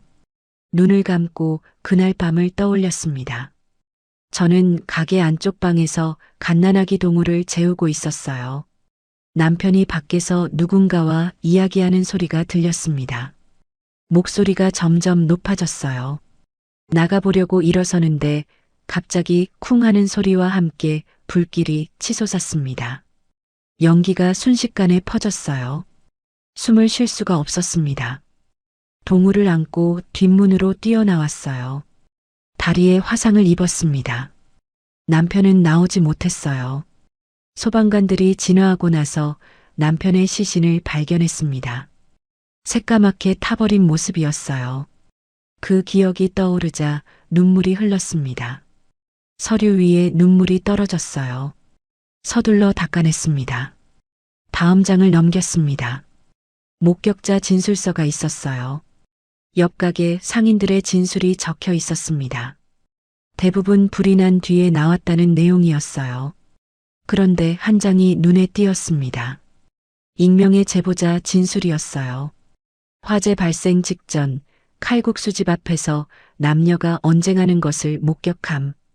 여자는 고급스러운 옷차림이었고 남자는 가게 주인으로 추정됨. 여자가 소리를 지르며 무언가를 요구하는 것처럼 보였음. 이후 여자가 떠난 지 약 15분 후 화재 발생. 심장이 쿵쾅거렸습니다. 익명의 제보자가 본 그 여자. 그게 바로 그 여자였어요. 상견례에 나타난 그 여자. 동우의 친어머니라고 주장하는 그 여자. 그런데 익명의 제보자는 누구였을까요? 이름이 없으니 찾을 방법이 없었습니다. 하지만 이 진술 내용은 중요했어요. 화재 직전에 그 여자가 남편과 다퉜다는 증거니까요. 그 여자가 무언가를 요구했다고요. 대체 뭘 요구한 걸까요? 남편이 왜 거절한 걸까요? 의문이 꼬리에 꼬리를 물었습니다. 다음 장을 넘겼습니다. 수사 결과 보고서가 있었어요. 화재 원인을 가스 누출로 결론 내린 내용이었습니다. 그런데 마지막 줄에 눈이 멈췄어요. 본 거는 단순 화재 사고로 종결함. 방화 혐의점 없음. 방화 혐의점 없음이라고요. 하지만 익명의 제보자 진술은 어떻게 된 거예요? 여자가 떠난 지 15분 후에 불이 났다는데 왜 수사를 더 하지 않은 거죠? 손이 떨렸습니다. 뭔가 이상했어요. 수사가 너무 빨리 종결된 것 같았습니다. 누군가 막은 게 아닐까요? 익명의 제보자 진술이 있었는데 왜 추가 수사를 하지 않은 걸까요? 그 여자를 찾아서 조사했어야 하는 거 아닌가요? 그런데 그냥 가스 누출로 결론을 내버렸어요. 납득이 되지 않았습니다. 혹시 누군가 압력을 넣은 건 아닐까요? 그 여자의 배우에 힘 있는 사람이 있어서 수사를 막은 건 아닐까요? 상견례에서 봤던 그 화려한 모습이 떠올랐습니다. 경호원들에 둘러싸인 그 위험 있는 모습. 보통 사람이 아니었어요. 파일의 마지막 장을 봤습니다. 수사 종결 결재란이 있었어요. 담당 형사 이름이 적혀 있었습니다. 박정수 형사. 이 사람이 당시 수사를 담당했던 사람이에요. 이 사람을 찾으면 뭔가 알 수 있을지도 몰라요. 열람실을 나와 민원실로 다시 갔습니다. 저기요, 1997년에 이 사건 담당했던 박정수 형사님, 지금 어디 계세요? 경찰관이 컴퓨터를 뒤적였습니다. 박정수요. 2005년에 퇴직하셨네요. 현재 주소는 개인정보라 알려드리기 어렵습니다. 퇴직했다고요. 막막했습니다. 어떻게 찾죠? 20년 넘게 지난 사건의 담당 형사를 어떻게 찾을 수 있을까요? 경찰서를 나와 벤치에 앉았어요. 핸드폰을 꺼내 박정수를 검색했습니다. 동명이인이 수두룩했어요. 찾기가 쉽지 않았습니다. 한숨이 나왔어요. 그때 문득 생각났어요. 김 사장이 그 시절 경찰들이랑 친하게 지냈다고 했거든요. 상인의 일 때문에 자주 만났다나요. 김 사장에게 전화를 걸었습니다. 김 사장님, 혹시 박정수라는 형사 아세요? 1997년에 우리 가게 화재 사건 담당했던 분이에요. 전화기 너머로 김 사장이 잠시 생각하는 소리가 들렸습니다. 박정수? 아, 그 사람. 알지. 퇴직하고 나서 용인 쪽으로 이사 갔다고 들었어. 잠깐만 연락처가 있나 찾아볼게. 1시간쯤 후에 김 사장에게서 문자가 왔습니다. 박정수 전 형사의 연락처였어요. 떨리는 손으로 전화를 걸었습니다. 신호음이 울렸어요. 1번, 2번, 3번. 받지 않았습니다. 다시 걸었어요. 또 받지 않았습니다. 문자를 보냈습니다. 안녕하세요. 1997년 성북동 화재 사건 피해자 유족입니다. 여쭤볼 게 있어서 연락드렸습니다. 통화 가능하시면 연락 부탁드립니다. 답장이 올까요? 28년이나 지난 사건인데 기억이나 할까요? 불안했습니다. 그날 밤 잠들기 전에 핸드폰을 확인했어요. 답장이 와 있었습니다. 누구시죠? 무슨 일이시죠? 심장이 뛰었습니다. 바로 답장을 보냈어요. 강민호 씨 아내 최순자입니다. 28년 전 화재 사건에 대해 여쭤보고 싶습니다. 직접 만나 뵐 수 있을까요? 한참을 기다렸습니다. 핸드폰 화면만 계속 쳐다봤어요. 답장이 안 오면 어쩌지 불안했습니다. 10분쯤 지났을까요? 드디어 답장이 왔어요. 내일 오후 3시 용인 기흥역 앞 커피숍에서 만납시다. 혼자 오세요. 손이 떨렸습니다. 드디어 실마리가 잡힌 것 같았어요. 28년 전의 진실에 한 걸음 다가간 기분이었습니다. 침대에 누워 천장을 바라봤어요. 남편 얼굴이 떠올랐습니다. 결혼 초에 찍은 사진 속 남편. 환하게 웃고 있던 그 얼굴. 당신 죽음의 진실을 밝혀줄게요. 라고 속으로 말했습니다. 내일 박정수 전 형사를 만나면 뭔가 알 수 있을 거예요. 왜 수사가 그렇게 빨리 종결됐는지, 누가 압력을 넣었는지, 그 여자의 정체가 뭔지 반드시 알아내야 합니다. 남편을 위해서, 동우를 위해서, 그리고 나 자신을 위해서요. 눈을 감았습니다. 내일이 빨리 왔으면 좋겠어요. 긴 밤이 될 것 같았습니다.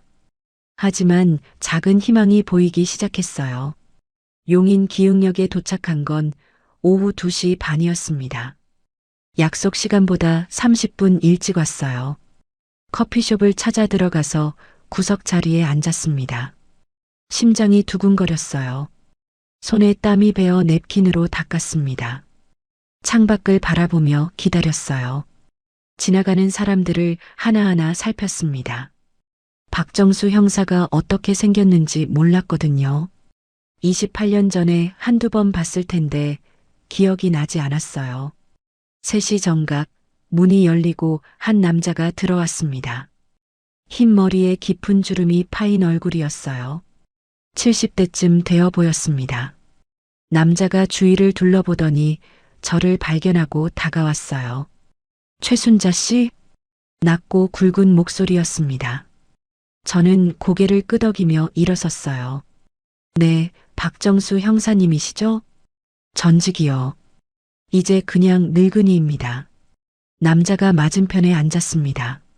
직원이 다가와서 주문을 받았어요. 박정수 씨는 아메리카노를, 저는 따뜻한 물을 시켰습니다. 잠시 어색한 침묵이 흘렀어요. 박정수 씨가 먼저 입을 열었습니다. 28년 만이군요. 그때 사건을 왜 지금 와서 물으시는 겁니까? 최근에 알게 된 사실이 있어서요. 그날 밤 우리 가게 앞에 있던 여자, 혹시 기억하세요? 박정수 씨의 눈빛이 흔들렸습니다. 아주 잠깐이었지만 저는 놓치지 않았어요. 뭔가 알고 있는 눈빛이었습니다. 여자요? 무슨 여자 말입니까? 화재 직전에 남편과 말다툼을 했던 여자요. 익명의 제보자 진술에 나와 있더라고요. 박정수 씨가 커피잔을 들었습니다. 손이 미세하게 떨리는 게 보였어요. 커피를 한 모금 마시고 천천히 잔을 내려놓았습니다. 그 진술은 신빙성이 없다고 판단했습니다. 왜요? 화재 15분 전에 여자가 있었다는데 왜 수사를 안 한 거예요? 제 목소리가 높아졌습니다. 참으려고 했는데 참아지지 않았어요. 28년 동안 품었던 의문이 터져나왔습니다. 박정수 씨가 한숨을 내쉬었어요. 고개를 숙이고 한참을 그러고 있었습니다. 무거운 침묵이 흘렀어요. 최 여사님, 솔직히 말씀드리겠습니다. 박정수 씨가 고개를 들었어요. 눈빛이 달라져 있었습니다. 무언가 결심한 표정이었어요. 주름진 이마에 땀이 맺혀 있었습니다. 그 사건 위에서 덮으라고 했습니다. 심장이 쿵 내려앉았어요. 위에서 덮으라고요. 역시 그랬던 거예요. 28년 동안 품었던 의심이 사실이었습니다. 누가요? 왜요? 청장선에서 지시가 내려왔습니다. 이유는 말해주지 않았어요. 그냥 가스 누출로 처리하라고만 했습니다. 박정수 씨의 목소리가 쓸쓸했어요. 후회가 묻어나는 목소리였습니다. 커피잔을 만지작거리는 손이 떨리고 있었어요. 그 여자가 누군지 아세요? 직접 확인하진 못했습니다. 하지만 들은 게 있어요. 박정수 씨가 주위를 둘러봤습니다. 사람들이 없는지 확인하더니 목소리를 낮췄어요. 그 여자가 대한그룹 회장의 여동생이라는 소문이 있었습니다. 대한그룹. 그 이름을 듣는 순간 온몸에 소름이 돋았어요. 대한그룹이면 윤 회장 집안 아닌가요? 동우의 약혼녀 아버지가 대한그룹 회장이었어요. 대한그룹 회장의 여동생이요? 네. 윤명숙이라는 이름이었던 것 같습니다. 당시 30살쯤 됐을 거예요. 윤명숙. 그 이름을 머릿속에 새겼습니다. 상견례에서 봤던 그 여자. 보라색 드레스를 입고 경호원들에게 둘러싸여 있던 그 여자. 그 여자가 대한그룹 회장의 여동생이었다니요. 그 여자가 왜 우리 가게에 왔던 거예요? 남편과 무슨 관계였던 거죠? 그건 저도 모릅니다. 수사를 하기도 전에 덮으라는 지시가 내려왔으니까요. 박정수 씨가 고개를 저었어요. 안타까운 표정이었습니다. 하지만 추측은 있습니다. 뭔데요? 그 여자가 뭔가를 요구했고 강민호 씨가 거절한 것 같습니다.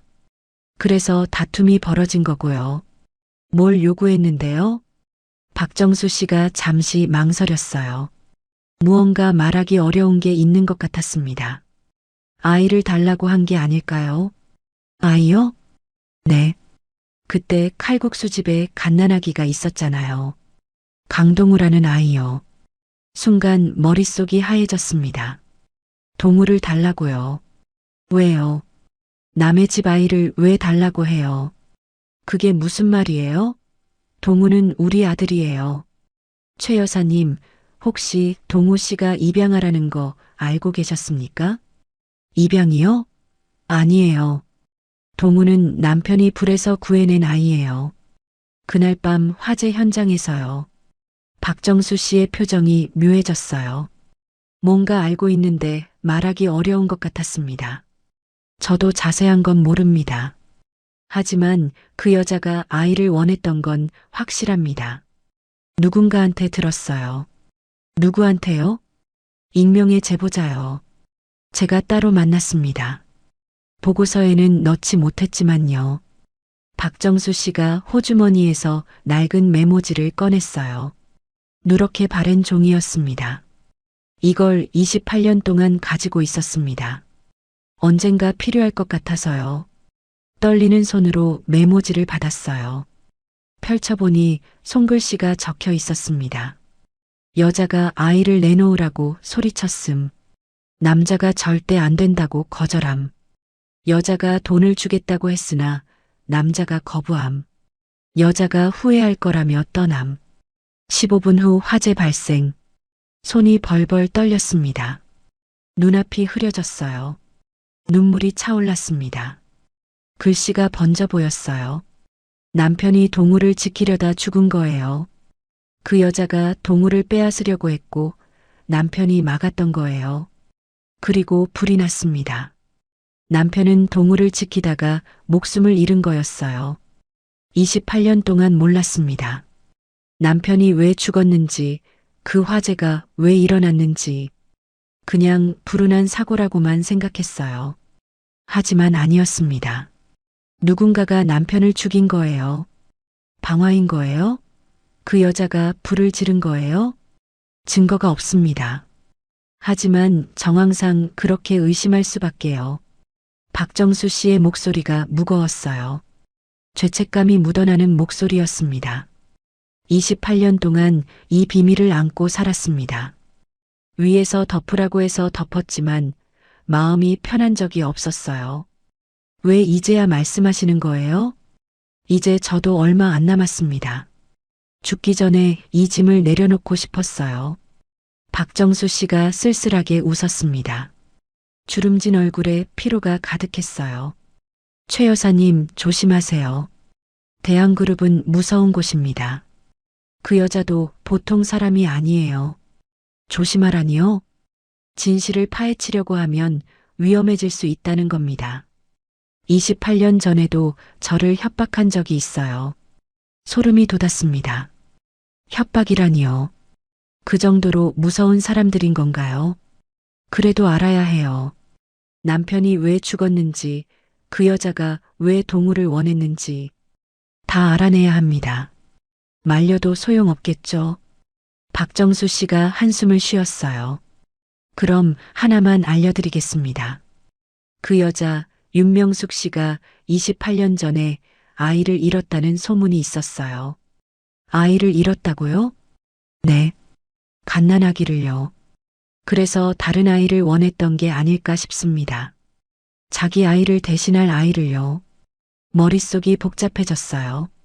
퍼즐 조각들이 맞춰지는 것 같으면서도 아직 빈 곳이 많았습니다. 동우가 그 여자와 무슨 관계인 걸까요? 왜 하필 동우였을까요? 커피숍을 나왔습니다. 박정수 씨와 헤어지고 역으로 향했어요. 다리가 후들거렸습니다. 머릿속에서 수많은 생각이 소용돌이쳤어요. 윤명숙, 대한그룹 회장의 여동생, 28년 전 동우를 빼앗으려 했던 여자, 남편의 죽음에 관련된 여자, 그 여자가 지금 동우의 친어머니 행세를 하고 있어요. 기차 안에서 창밖을 바라봤습니다. 어둠이 내리고 있었어요. 스쳐 지나가는 불빛들이 눈물에 번졌습니다. 마음도 어두웠습니다. 집에 도착하니 밤 8시가 넘어 있었어요. 불도 안 켜고 거실에 앉았습니다. 어둠 속에서 남편 영정 사진만 희미하게 보였어요. 여보, 당신이 동우를 지키려다 죽은 거였어. 28년 만에 알았어. 목소리가 떨렸습니다. 눈물이 볼을 타고 흘러내렸어요. 그 여자가 동우를 빼앗으려고 했대. 당신이 막았고, 그래서 불이 난 거래. 영정 사진을 향해 말했습니다. 대답은 없었어요. 하지만 남편이 듣고 있는 것 같았습니다. 나도 동우 지킬게. 당신처럼. 그 여자한테 절대 안 뺏겨. 주먹을 불끈 쥐었습니다. 슬픔이 분노로 바뀌고 있었어요. 하지만 포기할 수 없었어요. 진실을 밝혀야 합니다. 남편을 위해서, 동우를 위해서요. 문득 동우 생각이 났습니다. 지금 동우는 뭘 하고 있을까요? 그 여자를 친어머니로 알고 있겠죠. 진실을 모른 채요. 동우에게 이 사실을 알려야 할까요? 고민이 됐습니다. 핸드폰을 꺼내 동우에게 전화를 걸었어요. 신호음이 울렸습니다. 한 번, 두 번, 세 번. 역시 받지 않았어요. 상견례 이후로 한 번도 전화를 받지 않았습니다. 문자를 보냈어요. 동우야, 엄마야. 할 말이 있어. 중요한 거야. 연락 줘. 답장이 올까요? 올 것 같지 않았습니다. 하지만 시도는 해야 했어요. 핸드폰을 내려놓고 천장을 바라봤습니다. 윤명숙. 그 이름이 머릿속에서 맴돌았어요. 대한그룹 회장의 여동생. 동우를 빼앗으려 했던 여자. 남편을 죽인 여자. 그리고 지금 동우의 친어머니 행세를 하는 여자. 그 여자의 정체를 더 알아내야 합니다. 왜 28년 전에 동우를 원했는지, 왜 지금 다시 나타났는지, 모든 걸 밝혀내야 해요. 반드시요. 눈을 감았습니다. 긴 밤이 시작되고 있었어요. 하지만 이제 방향은 정해졌습니다. 윤명숙의 과거를 파헤쳐야 해요. 그게 지금 저에게 남아있는 유일한 길이었습니다. 윤명숙. 그 이름을 검색창에 입력했습니다. 대한그룹 윤명숙. 검색 결과가 쏟아졌어요. 기사들이 줄줄이 떴습니다. 대한그룹 창업주의 막내딸. 현 윤 회장의 여동생. 사진 속 윤명숙은 상견례에서 봤던 그 여자가 맞았어요. 28년이 지났지만 분위기는 똑같았습니다. 화려하고 당당한 모습이요. 기사들을 하나하나 읽어봤어요. 재벌가의 사생활은 잘 안 나오더군요. 하지만 한 기사가 눈에 띄었습니다. 1996년 기사였어요. 대한그룹 윤명숙 씨, 미혼모 출산 후 아이 입양 보냄. 심장이 멎는 것 같았습니다. 미혼모요. 아이를 입양 보냈다고요. 1996년이면 동우가 태어난 해였어요. 떨리는 손으로 기사를 열었습니다. 내용이 짧았어요. 익명의 소식통을 인용해서 윤명숙이 미혼모로 아이를 낳았고 집안의 반대로 아이를 입양 보냈다는 내용이었습니다. 아이의 성별은 남자아이라고 했어요. 머릿속이 하얘졌습니다. 설마요. 설마 동우가 그 아이인 건가요? 윤명숙이 28년 전에 입양 보낸 아이가 동우인 건가요? 손이 벌벌 떨렸어요. 핸드폰을 놓칠 뻔했습니다. 심호흡을 하고 다시 검색했어요. 윤명숙 입양 아이. 검색 결과가 거의 없었습니다. 재벌가라서 언론 통제가 심한 모양이었어요. 하지만 한 블로그 글이 눈에 띄었습니다. 제목은 대한그룹의 숨겨진 비밀이었어요. 익명의 필자가 쓴 글이었습니다. 글을 읽어봤어요. 1996년 윤명숙이 아이를 낳았고 집안에서 아이를 없애라고 압박했다는 내용이었습니다. 윤명숙은 아이를 지키고 싶었지만 아버지인 대한그룹 창업주가 강제로 아이를 빼앗아 고아원에 보냈다고 했어요. 아이 아버지가 누구인지는 나와 있지 않았습니다. 하지만 집안에서 결혼을 반대했다고 했어요. 신분이 맞지 않는 남자였다나요. 그래서 아이를 없애라고 한 거래요. 그런데 그 아이가 고아원에서 사라졌다는 겁니다. 누군가 데려갔다고요. 고아원 측에서는 입양 절차를 밟았다고 했지만 정식 서류가 없었다고 해요. 누군가 몰래 아이를 빼돌린 것 같다고 했습니다.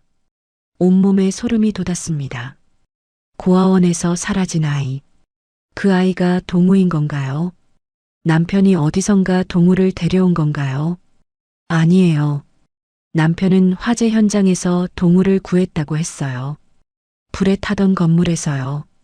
그런데 왜 갓난아기가 불타는 건물에 있었을까요? 누가 거기에 데려다 놓은 걸까요? 의문이 꼬리에 꼬리를 물었습니다. 머릿속이 복잡했어요. 퍼즐 조각들이 맞춰지는 것 같으면서도 아직 빈 곳이 많았습니다. 그때 핸드폰이 울렸습니다. 화면을 보니 모르는 번호였어요. 받았습니다. 여보세요? 최순자 씨죠? 낯선 여자 목소리였습니다. 차갑고 날카로운 목소리였어요. 누구세요? 윤명숙입니다. 심장이 쿵 내려앉았어요. 윤명숙이라고요. 그 여자가 직접 전화를 한 거예요. 왜 전화하셨어요? 목소리가 떨렸습니다. 손에 땀이 배었어요. 요즘 제 과거를 캐고 다니시더군요. 경찰 기록도 열람하고 박정수라는 사람도 만나고 등골이 서늘해졌습니다. 어떻게 알았죠? 저를 감시하고 있었던 건가요? 뭘 원하시는 거예요? 제가 원하는 건 간단해요. 동우한테서 손 떼세요. 뭐라고요? 동우는 제 아들이에요. 28년 전에 빼앗긴 내 아들이라고요. 그 말에 분노가 치밀어 올랐습니다. 빼앗겼다고요. 누가 누구한테 빼앗긴 거예요? 동우는 제가 키운 아들이에요. 33해 동안요. 키운 건 당신이지만 낳은 건 나예요. 윤명숙의 목소리가 차가웠습니다. 감정이 없는 목소리였어요. 28년 전 당신 남편이 내 아이를 빼앗아 갔어요. 고아원에서 몰래 데려간 거예요. 거짓말이에요. 거짓말이 아니에요. 증거도 있어요. 동우의 출생 기록, 입양 서류 다 있어요. 손이 떨렸습니다. 거짓말이겠죠. 남편이 그랬을 리가 없어요. 당신 남편이 왜 동우를 데려갔는지 아세요? 돈 때문이에요. 내가 아이를 찾으면 돈을 주겠다고 했거든요. 그래서 데려간 거예요. 거짓말 마세요. 소리를 질렀습니다. 목이 터질 것 같았어요. 거짓말이 아니에요. 28년 전 그날 밤 내가 당신 가게에 간 건 아이를 데려오려고 한 거였어요. 돈을 줄 테니 아이를 돌려달라고 했어요. 그런데 당신 남편이 거부했어요. 더 많은 돈을 요구했거든요. 닥쳐요. 참을 수가 없었습니다. 남편을 모욕하는 말을 들을 수 없었어요. 진실이 듣기 싫으시면 그만두세요. 하지만 기억해요. 동우는 내 아들이에요. 피를 나눈 내 아들. 당신은 그냥 남의 아이를 키운 것뿐이에요. 그래도 33년을 키웠어요. 젖병 물리고 기저귀 갈고 밤새 열이 오르면 업고 병원 뛰어다녔어요. 당신은 뭘 했는데요? 나도 아이를 키우고 싶었어요. 하지만 빼앗겼어요. 당신 남편한테. 윤명숙의 목소리가 처음으로 떨렸습니다. 분노인지 슬픔인지 알 수 없었어요. 이제 되찾을 거예요. 28년 만에요. 누가 뭐래도. 전화가 끊겼습니다. 뚜뚜뚜. 차가운 신호음만 귀를 때렸어요. 핸드폰을 든 손이 벌벌 떨렸습니다. 다리에 힘이 풀려서 바닥에 주저앉았어요. 눈물이 쏟아졌습니다. 거짓말이에요. 다 거짓말이에요. 남편이 돈 때문에 동우를 데려왔을 리가 없어요. 남편은 그런 사람이 아니었어요. 하지만 의문이 들었습니다. 남편이 동우를 어디서 데려왔는지 저는 자세히 몰랐어요. 화재 현장에서 구했다고만 들었거든요. 그때 저는 정신이 없었고 남편이 죽고 나서는 물어볼 사람이 없었어요. 혹시 정말로 남편이 고아원에서 동우를 데려온 걸까요? 윤명숙의 아이인 걸 알면서요. 돈을 받으려고요. 아니에요. 그럴 리가 없어요. 남편은 착한 사람이었어요. 돈에 눈이 먼 사람이 아니었어요. 머릿속이 엉망이었습니다. 뭐가 진실이고 뭐가 거짓인지 모르겠었어요. 그때 핸드폰이 다시 울렸습니다. 화면을 보니 동우였어요. 상견례 이후 처음으로 전화가 온 거예요. 떨리는 손으로 받았습니다. 동우야? 어머니, 이제 그만하세요. 동우의 목소리가 차가웠습니다. 예전의 따뜻한 목소리가 아니었어요. 뭘 그만해? 제 친어머니 과거 캐는 거요. 경찰서 가고 형사 만나고 다 알고 있어요. 가슴이 철렁 내려앉았습니다. 동우도 알고 있었어요. 동우야, 엄마가 왜 그러는지 알아? 그 여자가 28년 전에 아빠를 죽인 것 같아서 그래. 그만하세요. 진짜야. 그날 밤 그 여자가 우리 가게에 왔었어. 아빠랑 다투고 15분 후에 불이 났어. 어머니가 잘못하신 거예요. 아니야. 경찰 기록에도 나와 있어. 목격자 진술도 있고. 그건 오해예요. 동우의 목소리가 단호했습니다. 제 말을 전혀 믿지 않는 것 같았어요. 제 친어머니는 나쁜 사람이 아니에요. 저를 찾기 위해 28년을 기다린 분이에요. 동우야, 그 여자 말만 믿으면 안 돼. 어머니야말로 그만하세요. 더 이상 제 친어머니를 괴롭히시면 저도 가만히 안 있을 거예요. 전화가 끊겼습니다. 저는 그 자리에 얼어붙었어요. 동우가 저를 협박했습니다. 내 아들이, 내가 키운 아들이 저를 협박한 거예요. 그 여자 편을 들면서요. 눈물이 멈추지 않았습니다. 33해가 아무것도 아닌 건가요? 제가 키운 세월이, 제가 바친 청춘이 다 소용없는 건가요? 바닥에 엎드려 울었습니다. 한참을 그렇게 울었어요. 어깨가 들썩일 정도로요. 그래도 포기할 수 없었습니다. 진실을 밝혀야 해요. 남편의 누명을 벗겨야 해요. 그리고 동우를 지켜야 합니다. 그 여자한테 빼앗기면 안 돼요. 천천히 일어나 세수를 했습니다. 거울에 비친 제 얼굴이 처참했어요. 눈이 퉁퉁 부어 있고 볼에는 눈물 자국이 남아 있었습니다. 하지만 눈빛은 죽지 않았어요. 아직 끝나지 않았습니다. 윤명숙이 뭐라고 하든 동우가 뭐라고 하든 저는 포기하지 않을 거예요. 남편이 돈 때문에 동우를 데려왔다고요. 말도 안 돼요. 남편은 그런 사람이 아니었어요. 분명 다른 이유가 있었을 거예요. 그걸 밝혀내야 합니다.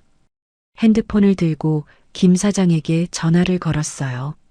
김 사장님, 저 순자예요. 급한 일이 있어요. 왜 그래? 무슨 일이야? 남편이 동우를 어디서 데려왔는지 혹시 아는 거 있으세요? 전화기 너머로 김 사장이 잠시 생각하는 소리가 들렸습니다. 글쎄, 민호 씨가 어느 날 갑자기 아이를 안고 왔었지. 불쌍한 아이라면서. 자세한 건 안 물어봤어.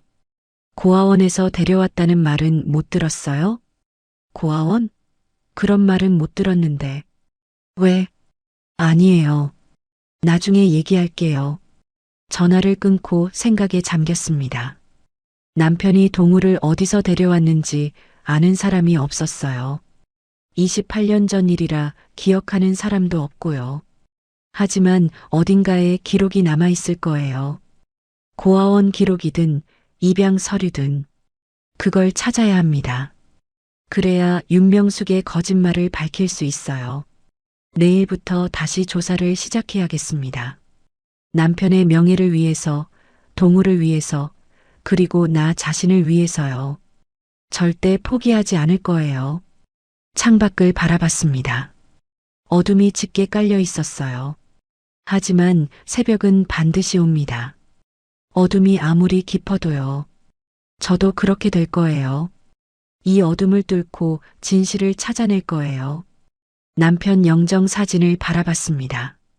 여보, 당신이 동우를 왜 데려왔는지 내가 밝혀줄게요. 당신은 나쁜 사람이 아니었어요. 나는 알아요. 반드시 증명할게요. 기다려요, 여보. 조금만 더 기다려요, 여보. 며칠 동안 집안을 뒤졌습니다. 남편의 흔적을 찾기 위해서요.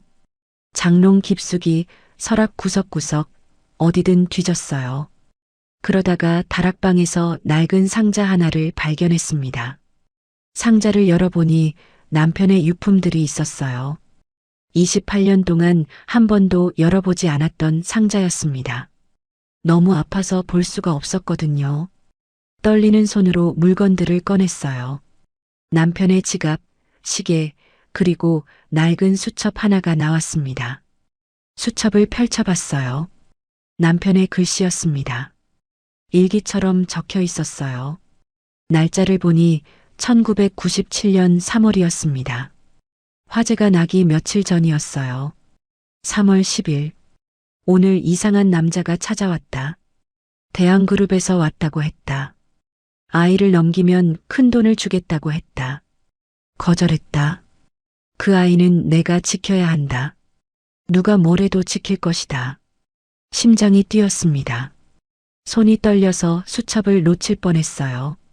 다음 페이지를 넘겼습니다. 3월 12일. 또 찾아왔다. 이번엔 협박을 했다. 아이를 안 넘기면 가만두지 않겠다고. 가게를 불태우겠다고 했다. 무섭지만 물러설 수 없다. 그 아이의 친어머니가 나한테 부탁했다. 제발 아이를 지켜달라고.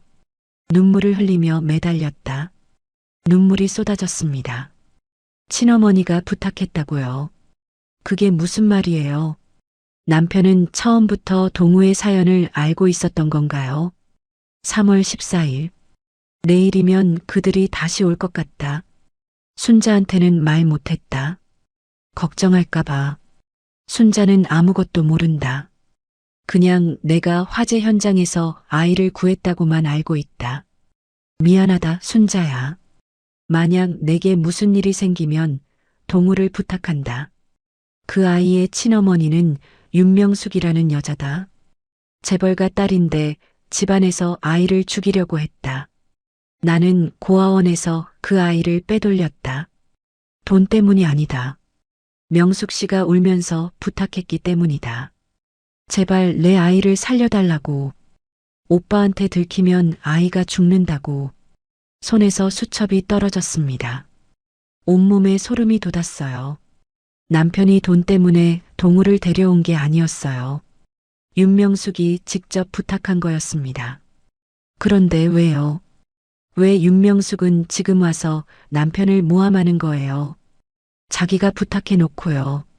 마지막 페이지를 넘겼습니다. 3월 15일. 오늘 명숙 씨한테서 연락이 왔다. 오빠가 모든 걸 알았다고. 오늘 밤 사람들을 보낼 거라고. 도망치라고 했다. 하지만 도망칠 수 없다. 순자랑 동우를 두고 갈 수 없다. 끝까지 지키겠다. 그날 밤이었습니다. 화재가 난 밤이었어요. 남편은 알고 있었던 거예요. 위험이 닥칠 거라는 걸요. 그래도 도망치지 않았어요. 저와 동우를 지키려고요. 눈물이 멈추지 않았습니다. 여보, 당신이 그랬던 거예요. 당신이 우릴 지키려다 죽은 거였어요. 그런데 이해가 안 됐어요. 윤명숙이 남편한테 아이를 지켜달라고 부탁했다면서 왜 지금은 남편을 돈에 눈먼 사람이라고 하는 거죠? 문득 깨달았습니다. 윤명숙이 거짓말을 한 거예요. 28년 전 일을 숨기려고요. 자기가 아이를 버렸다고 세상이 알면 안 되니까요. 그래서 남편한테 누명을 씌운 거예요. 분노가 치밀어 올랐습니다. 당장 윤명숙을 찾아가고 싶었어요. 그때 핸드폰이 울렸습니다. 동우였어요. 어머니, 어디 계세요? 동우의 목소리가 달랐습니다. 차갑지 않았어요. 떨리는 것 같았습니다. 집에 있어. 왜? 지금 갈게요. 할 말이 있어요. 전화가 끊겼습니다. 1시간쯤 후에 동우가 왔어요. 문을 열자 동우가 서 있었습니다. 얼굴이 창백했어요. 눈이 빨갛게 충혈되어 있었습니다. 동우야, 왜 그래?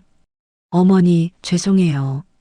동우가 갑자기 무릎을 꿇었습니다. 저는 깜짝 놀라서 뒤로 물러섰어요. 이게 무슨 짓이야? 일어나. 죄송해요. 제가 잘못했어요. 동우의 눈에서 눈물이 흘러내렸습니다. 33살 먹은 어른이 어린아이처럼 울고 있었어요. 무슨 일이야? 말해봐. 윤명숙 씨가요. 제 친어머니가 아니었어요. 뭐라고? DNA 검사 결과가 나왔어요. 일치하지 않았어요. 머릿속이 하얘졌습니다. 친어머니가 아니라고요. 그럼 28년 동안 동우를 찾던 윤명숙은 뭐였던 거예요? 그 여자가 저한테 거짓말을 한 거예요. 자기 아들이라고. 28년 전에 빼앗긴 아들이라고. 동우가 흐느꼈습니다. 어깨가 들썩거렸어요. 왜 그런 거짓말을 한 거예요? 재산 때문이래요. 윤 회장이 저한테 말해줬어요. 동우가 떨리는 목소리로 설명했습니다. 윤명숙의 진짜 아이는 28년 전에 죽었다고 해요. 대한그룹 창업주가 아이를 없앴다는 거예요. 윤명숙은 그 사실을 알고 미쳐버릴 뻔했대요. 그런데 최근에 대한그룹 상속 문제가 생겼고 윤명숙은 상속을 받으려면 자식이 필요했대요. 그래서 동우를 자기 아들이라고 속인 거래요. 28년 전에 빼앗긴 아들이 살아있다고 거짓말을 한 거예요. 그 여자가 저를 이용한 거예요. 재산을 위해서요. 저를 상속자로 만들어서 재산을 가로채려고 한 거래요. 동우가 바닥에 엎드려 울었습니다. 어깨가 들썩거렸어요. 저는 동우를 일으켜 안았어요. 됐어. 울지 마. 어머니, 정말 죄송해요. 제가 어머니한테 너무 못됐어요. 괜찮아. 다 지난 일이야. 동우를 꽉 안았습니다. 33년 전 갓난아기였던 동우를 처음 안았을 때가 떠올랐어요. 그때도 이렇게 따뜻했습니다. 근데 동우야, 너 친부모가 누군지 아직 모르는 거야? 네, 모르겠어요. 아빠가 어디서 저를 데려왔는지도 모르고요. 저는 남편의 수첩을 동우에게 보여줬어요. 동우가 한 장 한 장 읽었습니다. 읽으면서 눈물을 흘렸어요. 아버지가 저를 지키려다 돌아가신 거였어요. 그래. 아빠는 널 목숨보다 소중히 여겼어. 그런데 제 친어머니가 윤명숙 씨한테 부탁했다고 돼 있는데요. DNA가 안 맞는다면서요. 그러게. 이상하네. 둘이서 수첩을 다시 읽어봤습니다. 그때 한 문장이 눈에 띄었어요. 명숙 씨는 자기 아이가 아니라고 했다. 하지만 그래도 지켜달라고 했다. 불쌍한 아이라고. 자기 아이가 아니라고요. 그럼 윤명숙도 28년 전부터 알고 있었던 건가요? 동우가 자기 아이가 아니라는 걸요. 어머니, 이게 무슨 뜻이에요? 글쎄, 윤명숙이 처음부터 알고 있었나 봐. 내가 자기 아이가 아니라는 걸. 그런데 왜 아빠한테 지켜달라고 한 거예요? 모르겠었어요. 하지만 한 가지는 확실했습니다. 남편은 누군지도 모르는 아이를 목숨 걸고 지킨 거예요. 그게 중요한 거였습니다. 동우야, 내 친부모가 누구든 상관없어. 넌 내 아들이야. 33년 동안 내가 키운 내 아들. 어머니, 동우가 저를 꽉 안았습니다. 한참을 그렇게 안고 있었어요. 동우의 심장 소리가 들렸습니다. 쿵쿵쿵. 33년 전 갓난아기였을 때도 이렇게 뛰었겠죠. 어머니, 저 지연이한테도 다 말했어요. 뭐라고? 윤명숙 씨가 제 친어머니가 아니라고요. DNA 검사 결과를요. 지연이가 뭐래? 상관없대요. 저를 사랑하는 거지 집안을 사랑하는 게 아니래요. 다행이었습니다. 지연이가 좋은 아이인 것 같았어요. 결혼은 어떻게 할 거야? 할 거예요. 윤 회장님도 괜찮다고 하셨어요. 오히려 윤명숙 씨를 막아줘서 고맙대요. 윤 회장이? 네. 윤명숙 씨가 상속권 때문에 저를 이용하려 한 걸 알고 화가 많이 나셨대요. 가족 간에도 용서 못할 일이라고요. 복잡한 집안 사정이었습니다. 하지만 그건 저와 상관없는 일이었어요. 중요한 건 동우가 돌아왔다는 거였습니다. 어머니, 상견례 다시 할게요. 이번엔 진짜 어머니로요. 동우가 제 손을 잡았습니다. 따뜻한 손이었어요. 그래. 이번엔 엄마가 꼭 갈게. 눈물이 났습니다. 하지만 슬픈 눈물이 아니었어요. 기쁜 눈물이었습니다. 창밖으로 햇살이 들어왔습니다. 밝고 따뜻한 햇살이었어요. 28년 동안 가슴에 묻어뒀던 의문이 풀렸습니다. 남편은 영웅이었어요. 도망칠 수 있었는데 도망치지 않았습니다. 우리를 지키려고요. 남편 영정 사진 앞에 섰습니다. 동우도 함께요. 아버지, 죄송해요. 제가 몰랐어요. 동우가 영정 사진에 절을 했습니다. 깊이 허리를 숙였어요. 아버지 덕분에 제가 살았어요. 제가 검사가 됐어요. 감사합니다. 저도 영정 사진을 바라봤어요. 여보, 당신 덕분에 동우가 무사히 자랐어요. 검사가 됐어요. 좋은 여자도 만났고요. 이제 결혼도 해요. 당신이 지킨 아이가 이렇게 훌륭하게 컸어요. 눈물이 흘렀습니다. 하지만 마음은 따뜻했어요. 이제 진실을 알았으니까 당신 편히 쉬세요. 사랑해요, 여보. 영정 사진 속 남편이 웃고 있는 것 같았습니다. 28년 만에 처음으로 남편의 미소가 평화로워 보였어요. 동우가 제 손을 잡았습니다. 어머니, 앞으로 잘할게요. 진짜 효도할게요. 그래. 엄마는 내가 행복하면 돼. 가게로 돌아갔습니다. 오랜만에 칼국수를 끓였어요. 동우가 맛있게 먹었습니다. 어릴 때처럼요. 국물을 다 마시고 그릇을 내려놓는 모습이 그때와 똑같았어요. 33년. 긴 시간이었습니다. 힘든 일도 많았어요. 하지만 후회는 없었습니다. 동우를 키운 건 제 인생 최고의 선택이었어요. 앞으로도 그럴 거예요. 햇살이 가게 안으로 들어왔습니다. 밝고 따뜻한 빛이었어요. 새로운 시작이었습니다. 남편이 지켜준 이 가게에서 남편이 지켜준 아들과 함께 새로운 하루를 시작합니다. 오늘도 내일도 앞으로도 계속요. 그게 바로 저의 소중한 삶이고 저의 가장 큰 행복이니까요. 오늘의 사연 어떠셨나요? 사연이 마음에 닿았다면 더 좋은 사연으로 찾아뵐 수 있도록 구독과 좋아요를 눌러주세요. 그리고 사연의 주인공을 위한 따뜻한 말씀도 댓글로 부탁드립니다. 여러분의 오늘을 응원합니다. 인생 소풍이었습니다.